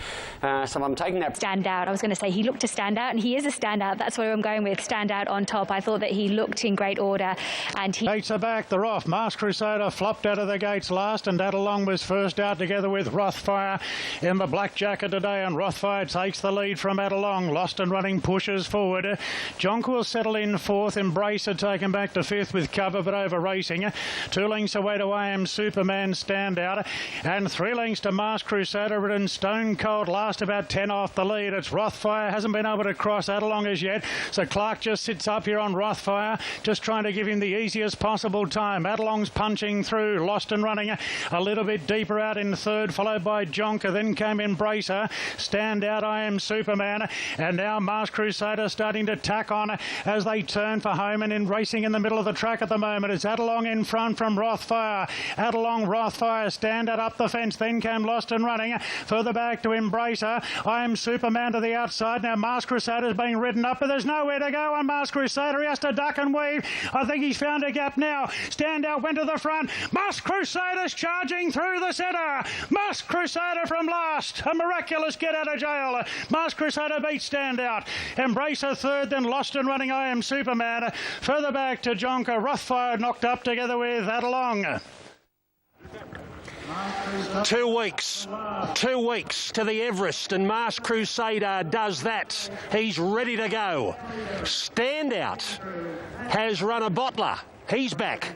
$2.80, and Embracer a roughie. And that in their mind, and geez, Lizzie nearly pulled off a ripping tip there with Standout, who's been out of form for so long, but getting it back into form at the right time with a slot to go. Embracer at Wait for Age, would you? 33 the overall time. Of course, the Hawks stable, Michael and John unable to be here in the East. He made a statement yesterday. It could have been very unlucky. Luck's a fortune. Yep, he got the job done and put his name back up in lights if they weren't already. But he's right on target as far as the perfect timing's concerned. Now, it's not probably like the shorts. I think that's obviously the stronger lead up. We've got a very bunched field here, and they did go out pretty hard. He beat Standout and Embracer. Well, there you go. Yeah, exactly. So he's gone well. I still think he's a very good horse, and he's gone well. But the glaring fact is he's not going to be able to race that way to win an Everest, is he? I mean, it's just, you need so much more luck than that. Rothfire looked like he was hanging, and if he hadn't have hung, if he went around them, does he win the race? How often does that happen in racing with back markers? How many times? Well, you make your own luck in this game. So, look, he's a live wire chance. I've got him right up there, but only because I can see the progression with him. I got the shock of my life. The form. You were nearly right with that Standout. I'd been tipping him for 2 years, and I just said, no, he's completely gone. He's a dry track. Embrace it, yeah, that has to be bone dry, exactly. The jockey and trainer thought. Are they in trouble with Rothfire? I know he was brilliant first up, I thought, and then I think Tim said he was hanging yesterday. He's hanging usually means there might be a little quote was, I expected a little bit more from him. We'll see how he's pulled up. Well, we'll come back to Rothfire. Classic Legend moved into favourite this week. He's trialled brilliantly. Then you've got Nature Strip, Masked Crusader. Now, Home Affairs, Chris was to take the slot. Yep. Geez, there's getting out the big odds. Horses like G-Tra and Eduardo, like they're blowing for running out of the best lead up. Yeah. So the first of 3 Group 1s about to begin here at Randwick with the Darley Flight Stakes for 3-year-old fillies. Over a mile. The 4th and final leg of the Princess Series, and so far we've had different winners in the first 3. Top, I've liked and followed her pretty much from her run on the Kensington track, and I'm just going to keep sticking with her today, draw on the inside. She looks as though she's ready to... She's just worked up to the mile beautifully. She should find the 1-1, peel around them on straightening, hopefully. And the gates are back, they're off. She's all class of the blinkers on, Blue the start. She's back with left reeling at the rear, and Swift Witness, ridden for speed, is going to move up on the outside. Had never been kissed. 4 moves ahead, put in a prime position by Rawilla, goes to third. There followed then is the last one. So the fillies race down the side, and Clark's got Swift Witness in the lead at the 800 metres by a length and a half to 4 moves ahead. Never been kissed third. Then Stray. There followed then by Chill back on the inside. Latif Latino Blend from Mallory. Galactic Angel hinged up the fence. Further back to start Tontes. She's all class the outside. Left reeling taking rails runs from Love Me Tender. And Von Trapper's the last one. It's Swift Witness preparing for home. The run home leads by a length on 4 moves ahead. As the pace really quickens here, then Never Been Kissed from Stray Latino Blend Mallory. Not going well. Back towards the inside. Hinged and Chiller making some ground. It's Swift Witness at the 200. 2 lengths clear from Never Been Kissed, is producing a very good finish. Never Been Kissed lays it down to Swift Witness. Start Tonto's late and Hinged along the rails, but Never Been Kissed in front from Hinged, and Never Been Kissed puckers up for the photo in the flight stakes. 1.5 length to the fast finishing Hinged. Start Tonto's third, followed then by Chill and Swift Witness. Left reeling late from Love Me Tender, then Stray. 4 moves ahead, pulled up short from Mallory. A gap back to She's All Class, Latino Blend, and Von Trapp was last home. Never Been Kissed, number 13 for Gay Waterhouse and Adrian Bott, and that brings up 10 wins in a flight stakes for Gay Waterhouse. Adrian joins her, but 10 times the name Gay Waterhouse appears on the trophy of this race. What an incredible number. And Regan Bayliss has got everything out of Never Been Kissed. Hinged has run a huge race, the ex-Queenslander. 5 has run third Star Tontes. She was pretty good in the T-Rose as well. On Never Been Kissed in the flight. It was back-to-back Group 1 wins for Gay Waterhouse and Adrian Bott, having taken the Golden Rose within the Congo the week before. And as Adrian reminded me after the race, it's back to where it began. This race provided Gay and Adrian with their first ever Group 1 win together with Global Glamour. Yeah, wow. And there's no fluke in this win either, because she's won 3 or 4 now, and when you go back, I know it's always easy to go back and say, how did I miss that? Her run in the T-Rose was excellent. She was wide, had legitimate excuses, she had a beautiful, strong pedigree about her, and she gets the job done. I just don't know how these 3-year-old fillies are playing with my mind. I don't think they're very good. I think they lack class. There's been a change in every single horse that has won each and every leg of the Princess Series, and it is impossible to see any consistency. Agree, but it's not just Sydney, it's in Melbourne as well. You know, they're just all over the place, these fillies. Usually we got 1 or 2 dominant fillies. Hinge was great, missed the start and charged through there late. I hate through doing the form in these races. It's not standing up, and it's a difference. Race number 8 is the Epsom, sponsored by Tab, 1,600 metres, Group 1. And the mounting yard is brought to you by Harvey Norman. For all you need in... Well, they say the boy's become a man. Well, he'll have to be a man to carry 57 top weight to win an Epsom, but he's got a good chance. Just that drop is a perfect setup for him. A really good third up horse, and they've found James McDonald, so I want to be with him. Yep, hits this race. Having second thoughts about her. She's absolutely flying coming into this race third up. Number 7, Ice Bath, Robbie Dolan for Brad Widdop. All her peak performances have been on a back up, so it's a plan to get her to this race. She deserves to win a big one. How close has she been? He's the best weighted horse you'll ever see, dropping 7.5 kilos from 2 ripping runs at weight for age. Great racing style. Tower goes to Sky Racing 2, and a tissue is $12 into about $8.50 back out to $10. Private Eye bet into about $8.50 back out to $10. Private Eye, best value bet anywhere for you in the Tab Epsom Gator. Yeah, look, he was wide, wasn't he? The Queensland Guineas. Look, it's always a great race and a wide race. I just thought... Skylab, I thought that the fact that he's down in the weights, he's really fit, beautiful coat on him. With the Adelaide stallion here, Dallasan, he's on a terrific yard. They know how to peak him up. I reckon they've peaked him up here. He looks healthy, well. Hopefully he can be ridden in a more forward position. They're going to try because he got too far back there. Group 1 are often racing here, and Ashman bounded out of the gates from the wide draw, and it races to a narrow lead by 1/2 to 3/4 early from discharge mustering. Lions Roars used the good gate to go forward. Riadini's mustering together with Harmony Rose and Dallasan in a very prominent role and going forward as well. They're followed after a couple of lengths in the field to Star of the Seas from Arameo, and Mo'unga's caught 3 wide early. Followed them by Reloaded from Skylab and Hungry Heart next. 2 further back to Private Eye from Rock Cascadian, and Ice Bath is the last one. The big field thunder to the 1,000 metres, and it's Ashman holding the lead here from Riodini. He's charging along, Ashman. A half length on Riodini with Harmony Rose third. A Tissue well positioned on the outside of Discharge, and Dalasan's running 6th. 2 lengths further back to Lion's Roar, then Star of the Seas from Arameo. Skylab is next from Reloaded, and Mo'unga is the widest in the run. They're followed further back by Cascadian. Hungry Heart, McAvoy starts to rouse her along, moving into a wider position. Ice Bath coming off the fence from Private Eye, and Rock is last around the turn. Ashman in front from the favourite Riodini, then Harmony Rose. A Tissue locked up from Discharge. Dalasan's pulling out together with Lion's Roar. Arameo's looking for room. Mo'unga's getting to the outside with Hungry Heart, and Private Eye the deepest. McDonald takes Dalasan to the front. Arameo's got the run now.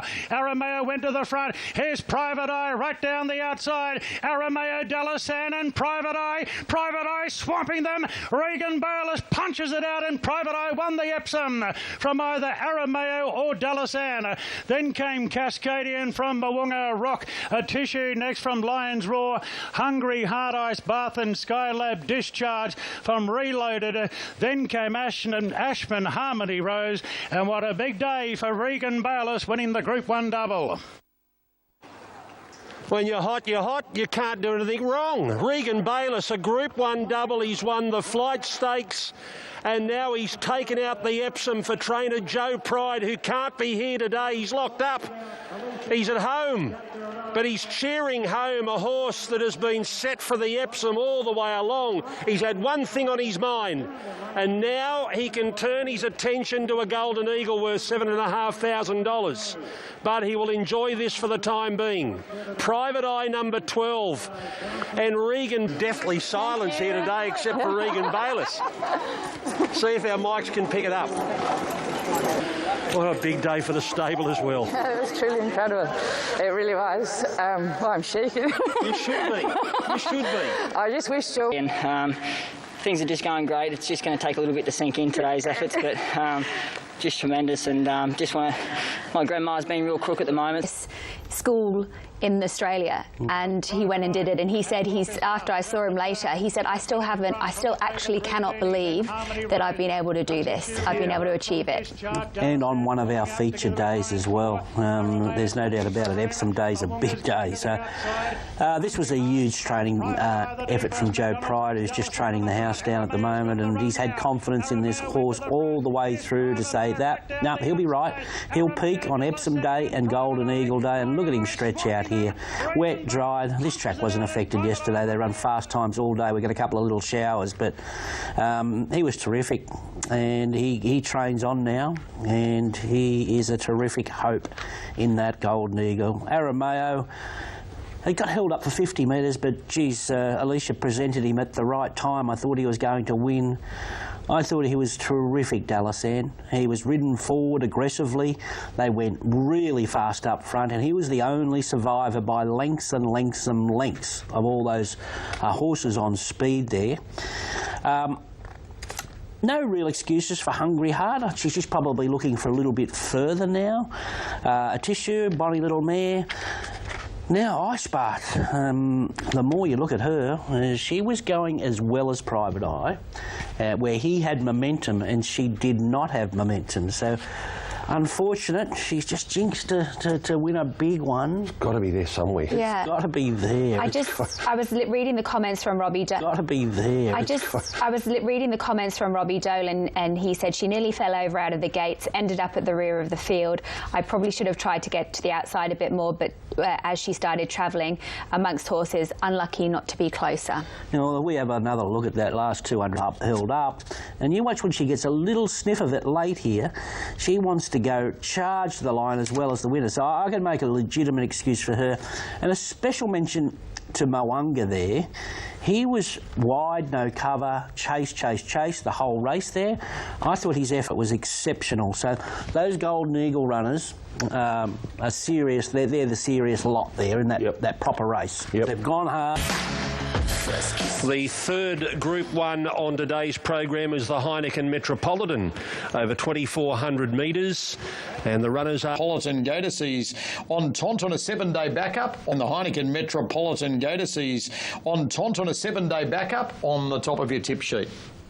Yeah, I know Brass... double figures and time champion, all-time legend. Yeah, I'm going with Charm Star on top. I thought that she looked as though she was presented really nicely. She's light and lean. I'm going to stay with Montefilia here. I trust that she's stronger this prep. David's a great trainer of these stayers, and he'll have her spot on third up here today. And just open now. They're off and racing here in the Metropolitan, and Spirit Ridge left well with Hush Rider, but Whiteout Quick Thinker and La Don de Vie are showing pretty good muster, and on Ton's handy enough. Angela True deeper out, and Zayrex burrowing through there, right in the firing line with the white cap, and we still don't have an established leader. Dashing Willoughby parks behind with Harpo Marks, then Luncey's the fence, Montefilia deeper out, around Charm Star, then Great House, further back to No Compromise, She's Ideal. It's Spirit Ridge in front from La Don de Vie, who goes to a clear second, and now Dashing Willoughby improves the outside.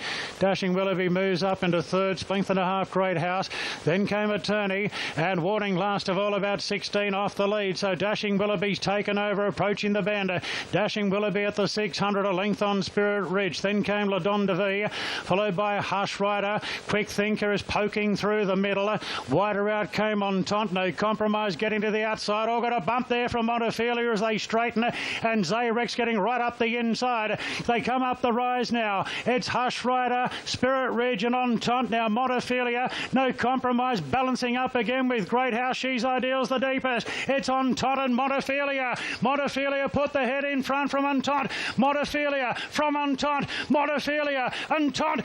Bob of the head's going down to the wire, and it's desperately close in the Metropolitan. Nothing between Montefilia and Untont. Really could go either way there. A good gap back to in third position, I think, Harpo Marks, and they were followed in by Zayrex from Luncey's Charm Star, No Compromise, She's Ideal, Great House from Warning, Hush Rider, good gap back to Spirit Ridge, then came La Don de Vie and Angel of Truth. Well, has Hugh Bowman notched his 100th Group 1 win? If he has, he's done it on Montefilia. On Tont, here's the low shot, the lunge. On Tont and Montefilia, and I think it's going to be Montefilia, and she's done it. That is 100 career Group 1 wins for Hugh Bowman. A ton up to Bowman here at Royal Randwick. An incredible career in the saddle, highlighted by the Great One Winks. But Huey, who said she couldn't stay a mile and a half? Everybody. You had no doubts. No, that's why she's here. Yeah. The Metropolitan to bring up his milestone.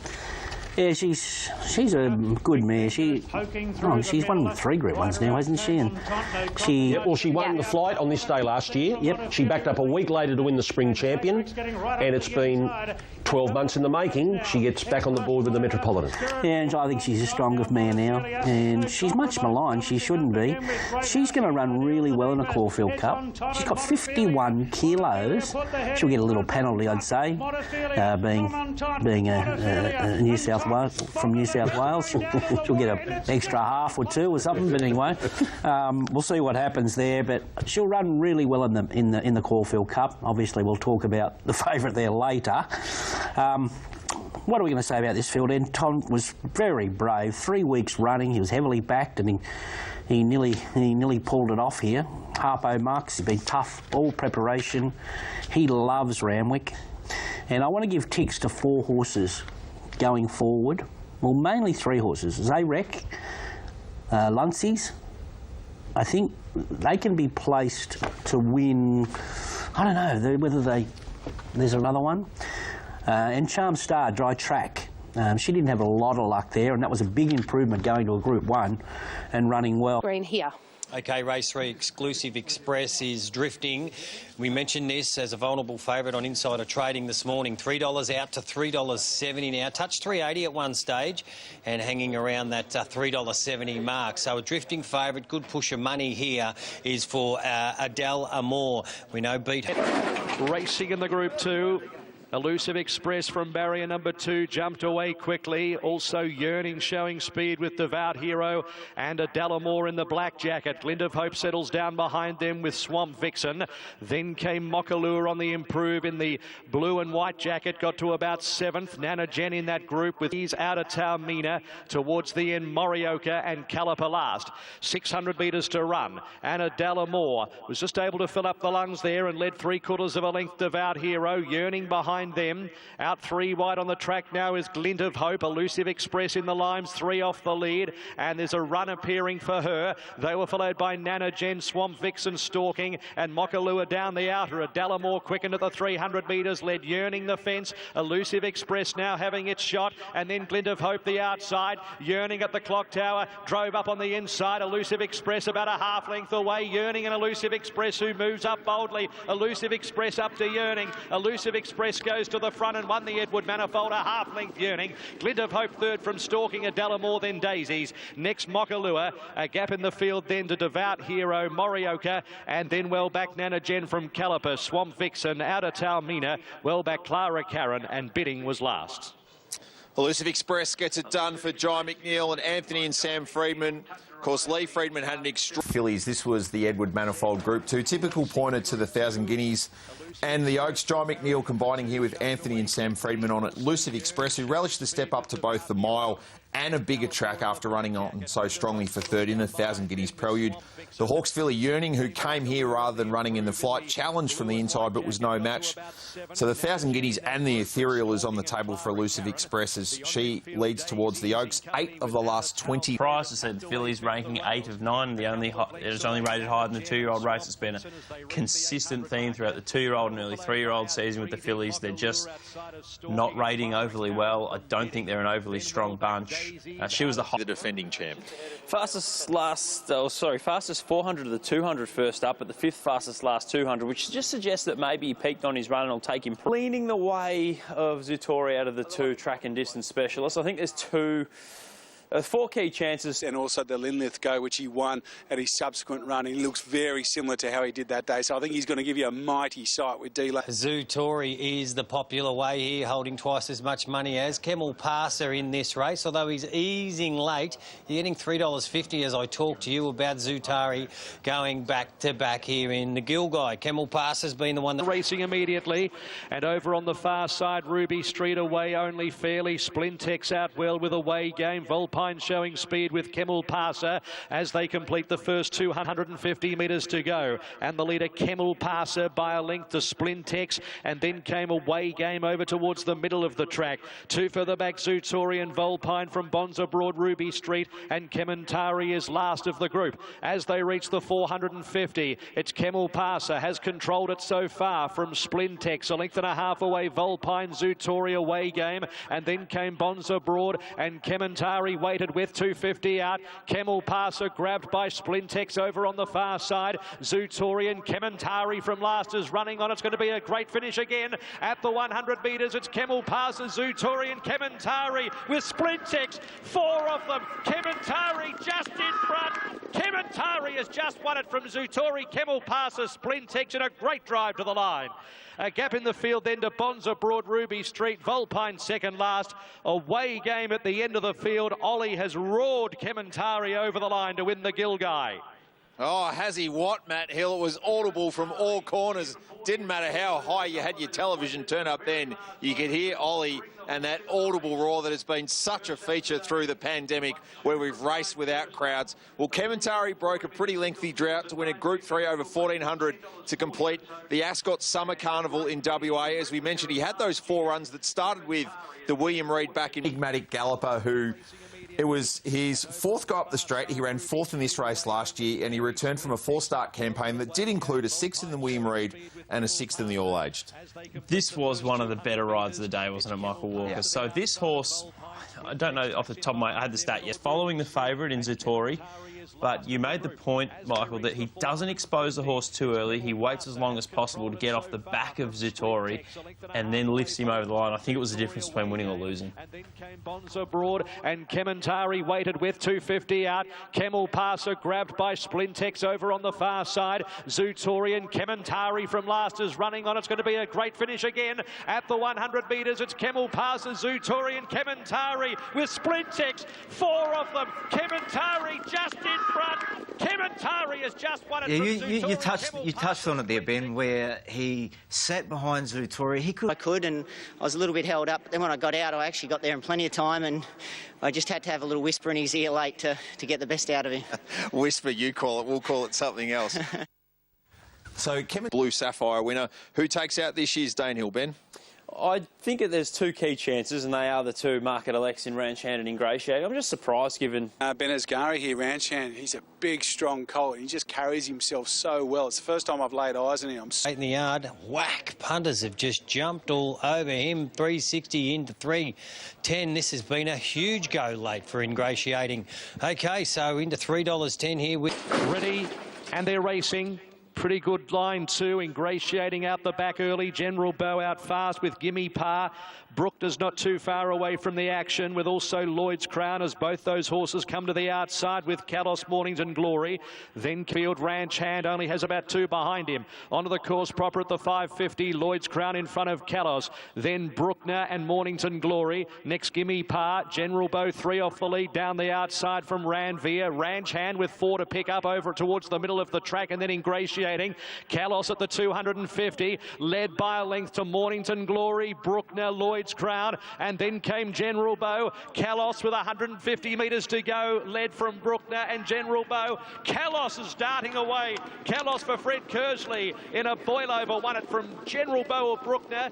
There's a wall of them there for 4th, Lloyd's Crown with Gimme Pa, then Ranchand, Mornington Glory, Ranveer, Ingratiating, Neville Warm, then Forbes and Mighty Hercules. Huge moment in the career of Fred Kersley, who gets the Group 2 Danehill for Godolphin aboard Kalos. And there was some good judges thinking that he was here to make a dent in the action. Of course, all the talk for... It was Kalos's race in the Danehill Stakes. Another good performance from Godolphin and a great win for Fred Kersley, who post-race in the interview used the word character building to reference his last few weeks. And that is in relation to the fact that he was denied a maiden Group 1 win aboard Dice Roll, of course, in the Rupert Clark a couple of weeks ago.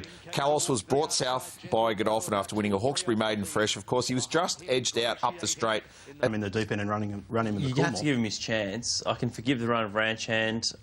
This is a very, very open Coolmore. The horse that comes to mind for me after seeing a few bubbles burst there is Minsk Moment for Waller, who won at the Valley 2 Fridays ago. The first race at the Valley, it was a restricted race. Maybe Look at the field for the Rose of Kingston. Ben, your top 4. I was really taken by the first up run of Mystic Journey. I think at $5 now, it's a more than fair price given her class. I know she's probably not going to be the mare or get back to... 17, Pride of Jenny. She's improved her stack since that first up run. I love the way she just got a little fired up when she was going out onto the track. So I've got her on top. I thought Love Sensation. Hello to Raph if you tune. Really settling out now here for the mares race. It's the first leg of the quaddie, so get your bets on here, punters. Out to $4.20 now, Anavisto, but the damage done earlier this morning as the best backed runner taking over from Mystic Journey. Rock solid at the $5. Watch for the move from the outside barrier with Anavisto and jockey John Allen to get ready, and away they go. Tokarangi goes back to the end. Best Stone, the best to leap from Still a Star, Ecumenical, and also along the inside, Pride of Jenny. Anavisto shows speed in the light blue jacket from Love Sensation, and then came Instant Celebrity, Bonvich. Pride of Jenny is the leader at the 850, 3/4 of a length, Anavisto, and they're 4 lengths in front of Best Stone, Ecumenical. 2.5, Still a Star, Love Sensation, then Bonvicini, Snickerdoodle Dandy. Instant Celebrity 3 deep, and then Mystic Journey spotting the lead 12 to 15. Followed by Shake Vanna Girl, Toparangi, Odium, Paradis, and last of all, Princess Jenny. Pride of Jenny comes around the corner at the 500 metres, held together by a length, Anavisto. 2 lengths, Ecumenical, the inside from Best Stone, and then Still a Star, Bonvicini. A lot of these favoured ones are a long way back. Instant Celebrity with 6 to make up with Mystic Journey. It's Pride of Jenny at the 300 metres with Anavisto chiselling away 3/4 of a length off Best Stone, and Still a Star down the middle of the track, and Mystic Journey runs on.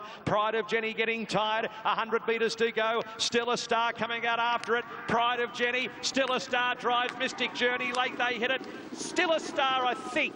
Still a Star or Pride of Jenny in a photo from Mystic Journey, and then came Bestone Anavisto, and next to finish in the race was Shake from Toparangi, then Ecumenical Bonvicini, Princess Jenny well back in the end. They were followed by Vanna Girl, Love Sensation, Instant Celebrity, pulls up alongside of Odium, Snickerdoodle, Dandy and Paradis. Well, it might be one for the family ties here. Luke Curry and Bill Ryan with Still a Star, who was third behind Tarath in the Let's Elope, which looked the form reference, and it certainly stood up there with Mystic Journey also rattling home.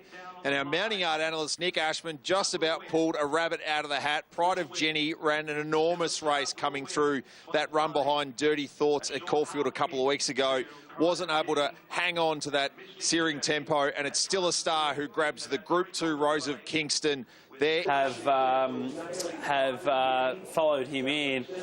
Mystic Journey, I think, was the run of the race. That was an outstanding performance from off the speed. But Nick, hope you went each way. How did you find her, and what did you like about her? Credit to you as well, because I went 1x3. She just raced like that. I knew she was going to put herself on speed, BC. What a story, though, here with Still a Star. She's been a terrific mare for her connection. Rose of Kingston. She qualifies for the $1 million bonus on the line now in the Empire Rose, but Luke Curry, riding for his godfather Bill Ryan, who's battling illness back in Tasmania at the moment. He's got too quick here. I need to come off that speed.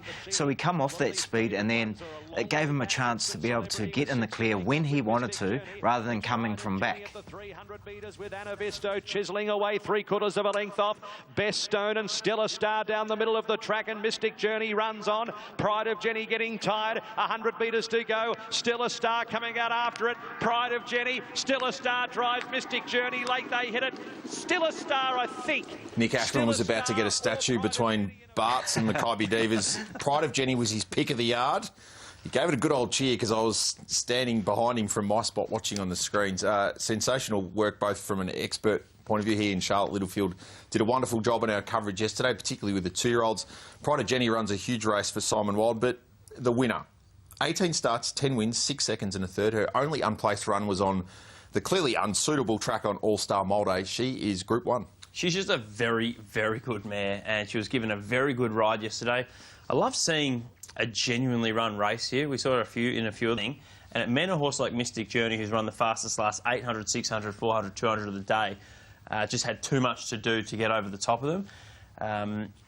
From a 1,600 metre perspective, though, I think they're going to struggle to turn the tables. I think they're going to struggle to beat Mystic Journey again. Yeah, but I think she's going to need to settle a little bit handier to the lead. You know, it's very hard to give them ultimately the difference between winning and losing the race. So I think Mystic Journey's going to need to be ridden a little bit more positively in the Empire Rose. Otherwise, it'll be the same result. I thought Instance... On the line, who do you like in the Bart Cummings, Ben? Going with the French import here in Shiraz. Like that effort behind Scarzino, gapping third. Dominant winner last time out. There's been plenty of support for him in Melbourne Cup betting, and I think he can measure up. Best of the locals, and I'm very, very wary of Pondus as well, but I found this race extremely difficult. 4 horses from the yard that I've found. On top goes the 3 Knights Order. Love the progression he showed from that first up run in the Nat. Each of 2. Now the push has come for Shiraz into $4.80 and the clear-cut favourite as we cross to you. Love the late money late on a race day, don't we? Pondus too. How about this? $7.50 into $5.50 and now holding at $6 too. Good push for Pondus. So Shiraz... Few hang-ons. Master of Wine's very edgy and attended in with that runner. And away they go. Master of Wine took a little skip, goes back to about third last. Pondus jumped well, led Grand Promenade, Knight's Order and Tralee Rose out very deep in the lime jacket from the extreme outside gate.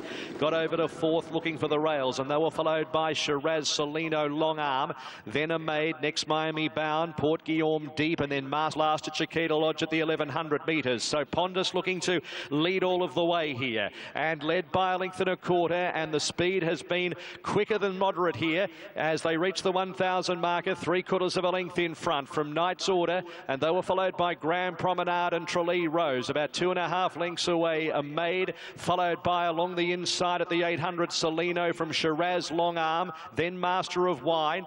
Trying to get going, Port Guillaume. It's on the back of Miami Bound, followed by the Good Fight. Well back in the field, Dawn Patrol with Mosh Music, and then Realm of Flowers and Sweet Thomas up around the corner. Pondus at the 500 metres. Look to have a kick from Knight's Order. Grand Promenade into the clear. Troliro's the outer. Then a Maid Celino, and back behind them Shiraz. Pondus at the 300, joined by Grand Promenade. Grand Promenade up to Pondus, and they're toe-to-toe with Grand Promenade, putting a length up on Pondus. 3 lengths Troliro's, Celino, Master of Wine. Grand Promenade with 150 metres to go. Can it see it through? Led 2 lengths Pondus, Troliro's, Master of Wine. Grand Promenade, it's getting weary, but it's going to be here on the big Tuesday. Grand Promenade 1 length and a quarter. Troliro's kept coming, and Master of Wine third from Celino, Realm of Flowers. Pondus got weary. Then came the Good Fight and Mosh Music, further back Miami Bound. Then Dawn Patrol, Knight's Order, Shiraz, a Maid, Long Arm, Port Guillaume, and Sweet Thomas was last all the way. Kieran Murray and Dave Eustace get it done again in the Bart Cummings. Last year it was Persan. He ran 5th in a Melbourne Cup off the back of that. And you imagine Grand Promenade has every right to take his place on the first Tuesday in November. He's now 8 wins from 19 starts. Last time here, of course, he was able to win the Banjo Patterson on the winter finals day. Since then, they've ticked him over. That run at Moody Valley. Talk us through Dean Holland's ride. We see him from the outside gate there on Charlie Rose. As I said, it was the best losing ride of the day, but Dean obviously knew the horse in the respect that he had galloped the horse. But what he did here, he's watched the replays and he knows the horse can get up on the bridle and go quite keen. So he allowed her from that barrier just to flow at her own speed without busting her to get forward. You look at him now. With 150 metres to go, can it see it through? Led 2 lengths Pondus, Troliro's, Master of Wine. Grand Promenade, it's getting weary, but it's going to be here on the big Tuesday. Grand Promenade 1 length and a quarter. Troliro's kept coming, and Master of Wine. An all points bulletin to Kieran Murray. Hopefully can pick up his phone and join us shortly to have a chat about winning this race for the 2nd year in a row. Of course, it was Persan last year who'd done similar in terms of effectively racing throughout the calendar year. The last 2 years we've had Persan then run 5th in a Melbourne Cup off this. Surprise Baby was 5th, arguably could have won the race 2 years ago. Almandan did the double back in 2016, and typically the winner of this race has received a penalty somewhere in the vicinity of 1 to 1.5 kilos. It's been 1 kilo the past couple of years. Almandan got 1 in 16 and Avilius got 1.5, and rightly so for his win in 2018. And probably entitled to get a kilo to 1.5 kilos based on the dominance of yesterday's win. So I know the Connect used so much energy to get into the race that leaves him a bit flat at the finish. Realm of Flowers was great because we know she's already booked her spot in the Melbourne Cup. I think she loomed up and then peaked the last 200. Yeah. Team Freedom will have her ready to go grand final day. I thought Master of the Wine. The winner goes so well in the Melbourne Cup. I think Grand Promenade I think he's a winning chance in this year's Cup, and I think Realm of Flowers is probably a winning chance in this year's Melbourne Cup as well. I guess it depends whether Incentivise ends up in a Melbourne Cup. OK, it's now time for the Turnbull to feature the Group 1 here at Flemington. Set weights and penalties. Well, Incentivise went up favourite with Sportsbet at $2.35 and has been replaced by Very Elegant. Would you believe we've got a B on set here? There's a bit going on. Very Elegant now, I can tell you she was at $2.35 at around 1:20 this afternoon, and bang, crunched into even money by 2:30. I'm talking to you now. Third Dragonet, which just underscores the quality of this field. Third, of course, on his return in the Maccabi Diva. It's his 10th Australian start since winning last year's Cox Plate. It was a big finish off a slow speed. First up in the Maccabi Diva, fastest lap. The Maccabi Diva winner going for 8 straight and gets a little bit of a weight drop on the likes of Sir Dragonet coming out of the Group 1 mile feature. Controlled a slow speed there and was too good first up, winning the Maccabi Diva. He was really strong through the line. I think he's far better suited by the rise in distance today. He maps to get... Defending champ, Very Elegant. Chris Waller had the choice of this race or the Group 2 Hill Stakes in Sydney, which was won by Think It Over a little bit earlier this afternoon. Last year she won the race with 55.5 kilos, 2 above the minimum, 2 below the top weight. Third up for Chris Waller. She has 4 wins and a second in 5 Group 1s. Yeah, 9-time Group 1 winner. Was really good winning the George Main in fast time last time. In a row, he was 5th, beaten 2 lengths in that race won by Floating Artist 3 weeks ago. Thought he was quite good there. Hit the line strongly first up. He's better suited by the step up to 2,000 metres. Should strip fit. Benascara, your numbers for the 2021 Turnbull. Going with Incentivise, I think it was a bit of a bonus win in the Mackay Diva. I don't think a mid-race slowdown, having to sprint over 1,600 suited him ideally. 2,000. Guys, I hate to use the term again, but he's a bit of a dude. He just sort of walks around the yard like this, like he's owned the place for years. So he goes on top for mine. I love what I saw. Very elegant. It's a good go in the Turnbull to beat Incentivise here. She's the clear-cut dominator of the turnover with Sportsbet, and it's all happened here on race day too with Very Elegant since this morning. They've just been wanting to... Racing at the 2,000 metres. Pretty good line too. Incentivise was one of the better ones out with Mount Popper and also Sir Dragonet the outside. Very Elegant would be fourth early as they sort out their positions. Persan the fence from Young Verda, Chapata, Johnny Get Angry and Explosive Jack at the end of the field. 1,600 metres out, Mount 1,300 metres with Mount Popper its outer. A length and a quarter, Sir Dragonet, who travels around Very Elegant, and Persan 50 inside. So the Cox Plate winners doing it the hard way at Chiquita Lodge at the 1,200 metres.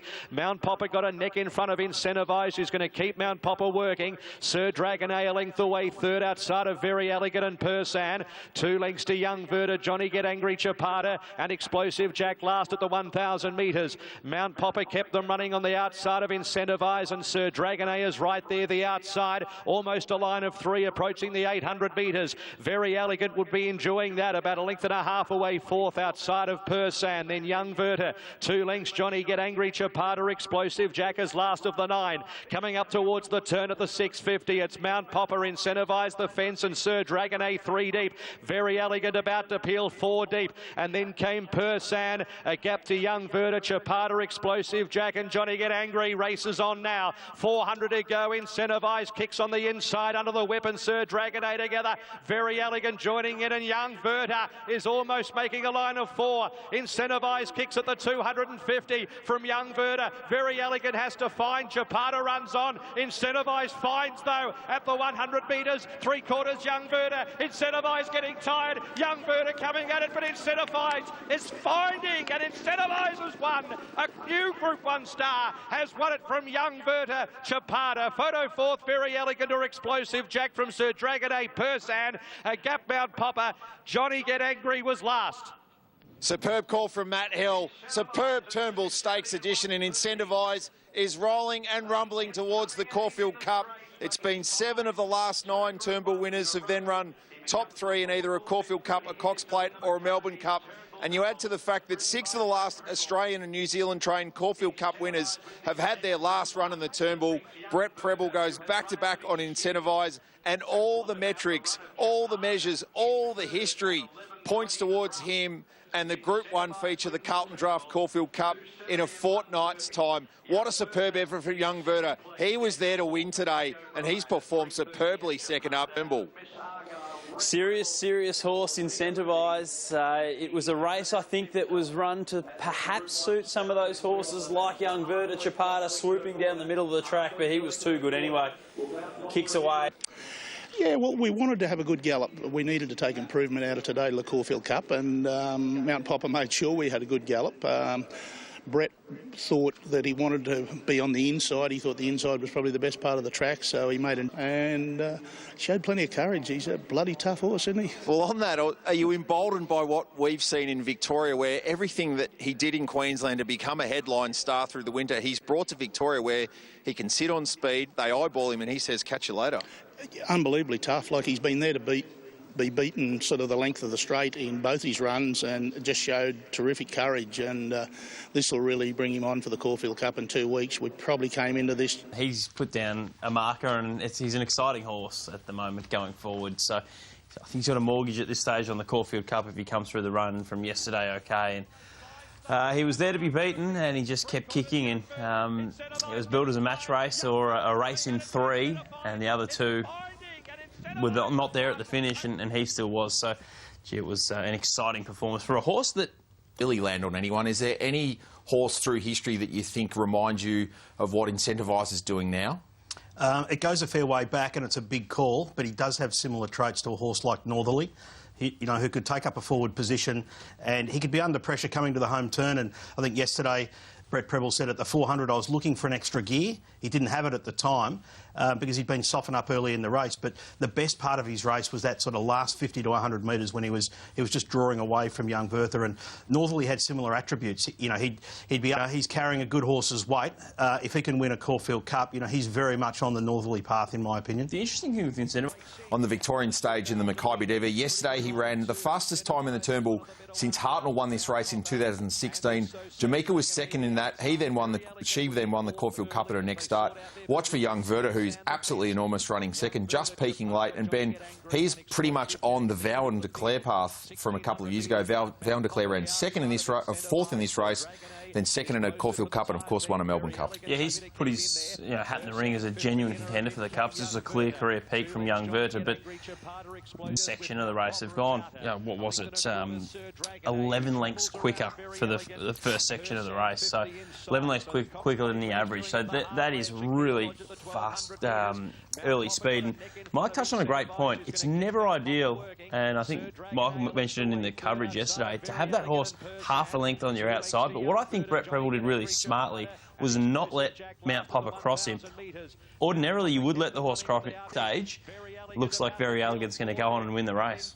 Persan, a gap to young Verta, Chapata explosive, Jack and Johnny get angry, races on now, 400 to go, Incentivised kicks on the inside under the whip and Sir Dragon A together, Very Elegant joining in and young Verta is almost making a line of 4, Incentivised kicks at the 250 from young Verta, Very Elegant has to find, Chapata runs on, Incentivised finds though at the 100 metres, 3/4 young Verta, Incentivised getting tired, young Verta coming at it, but Incentivised is finding, and Incentivised has won a few Group 1 stars. So he's the first horse to win the Mackay Diva Stakes and the Turnbull since, wait for it, Dulcify in 1979, who came out of this race to win a Cox Plate, then a McKinnon, when of course it was run pre the Melbourne Cup, and then started as a 3-1 favourite on the first Tuesday in November. Of course, we know what unfortunately unfolded from there.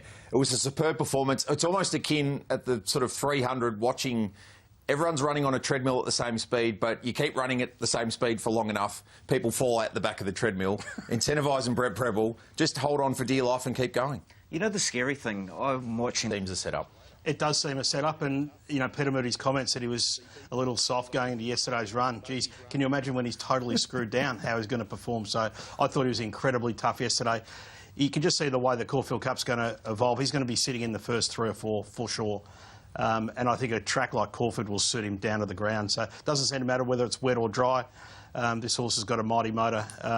It's hard to see those horses that finished behind him yesterday getting past him in the Caulfield Cup. Guys, to the beaten brigade, Chapata really good in third, on track, hopefully to get into a Caulfield Cup field for the Moroney camp.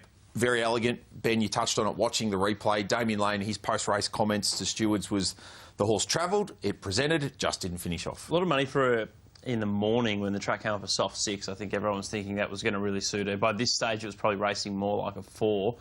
I maintain that her very best form is on genuinely wet ground, sort of 6, 7 into the heavy range. And she might have just been feeling the pinch. They went really quickly earlier. She has gone below her best there for whatever reason. I think the Wallace stable said they're going to run a fine-tooth comb over and see if anything comes out of it. There hasn't been anything come out of it as yet, but you know, on face value... She had a perfect run in transit. Yeah, on face value, she was just... Stop the race at the 600 and you start betting again, you'd probably have Very Elegant $1.60, $1.70. I'm not sure what she was on Betfair in play, but she just didn't lengthen in the straight. She must have got very short on the turn. She seemed to want to lay in as well. I know she's done that previously, but yesterday, under pressure, she was hanging in badly. If you're you support her in the Cox Day, you should be ready to rumble.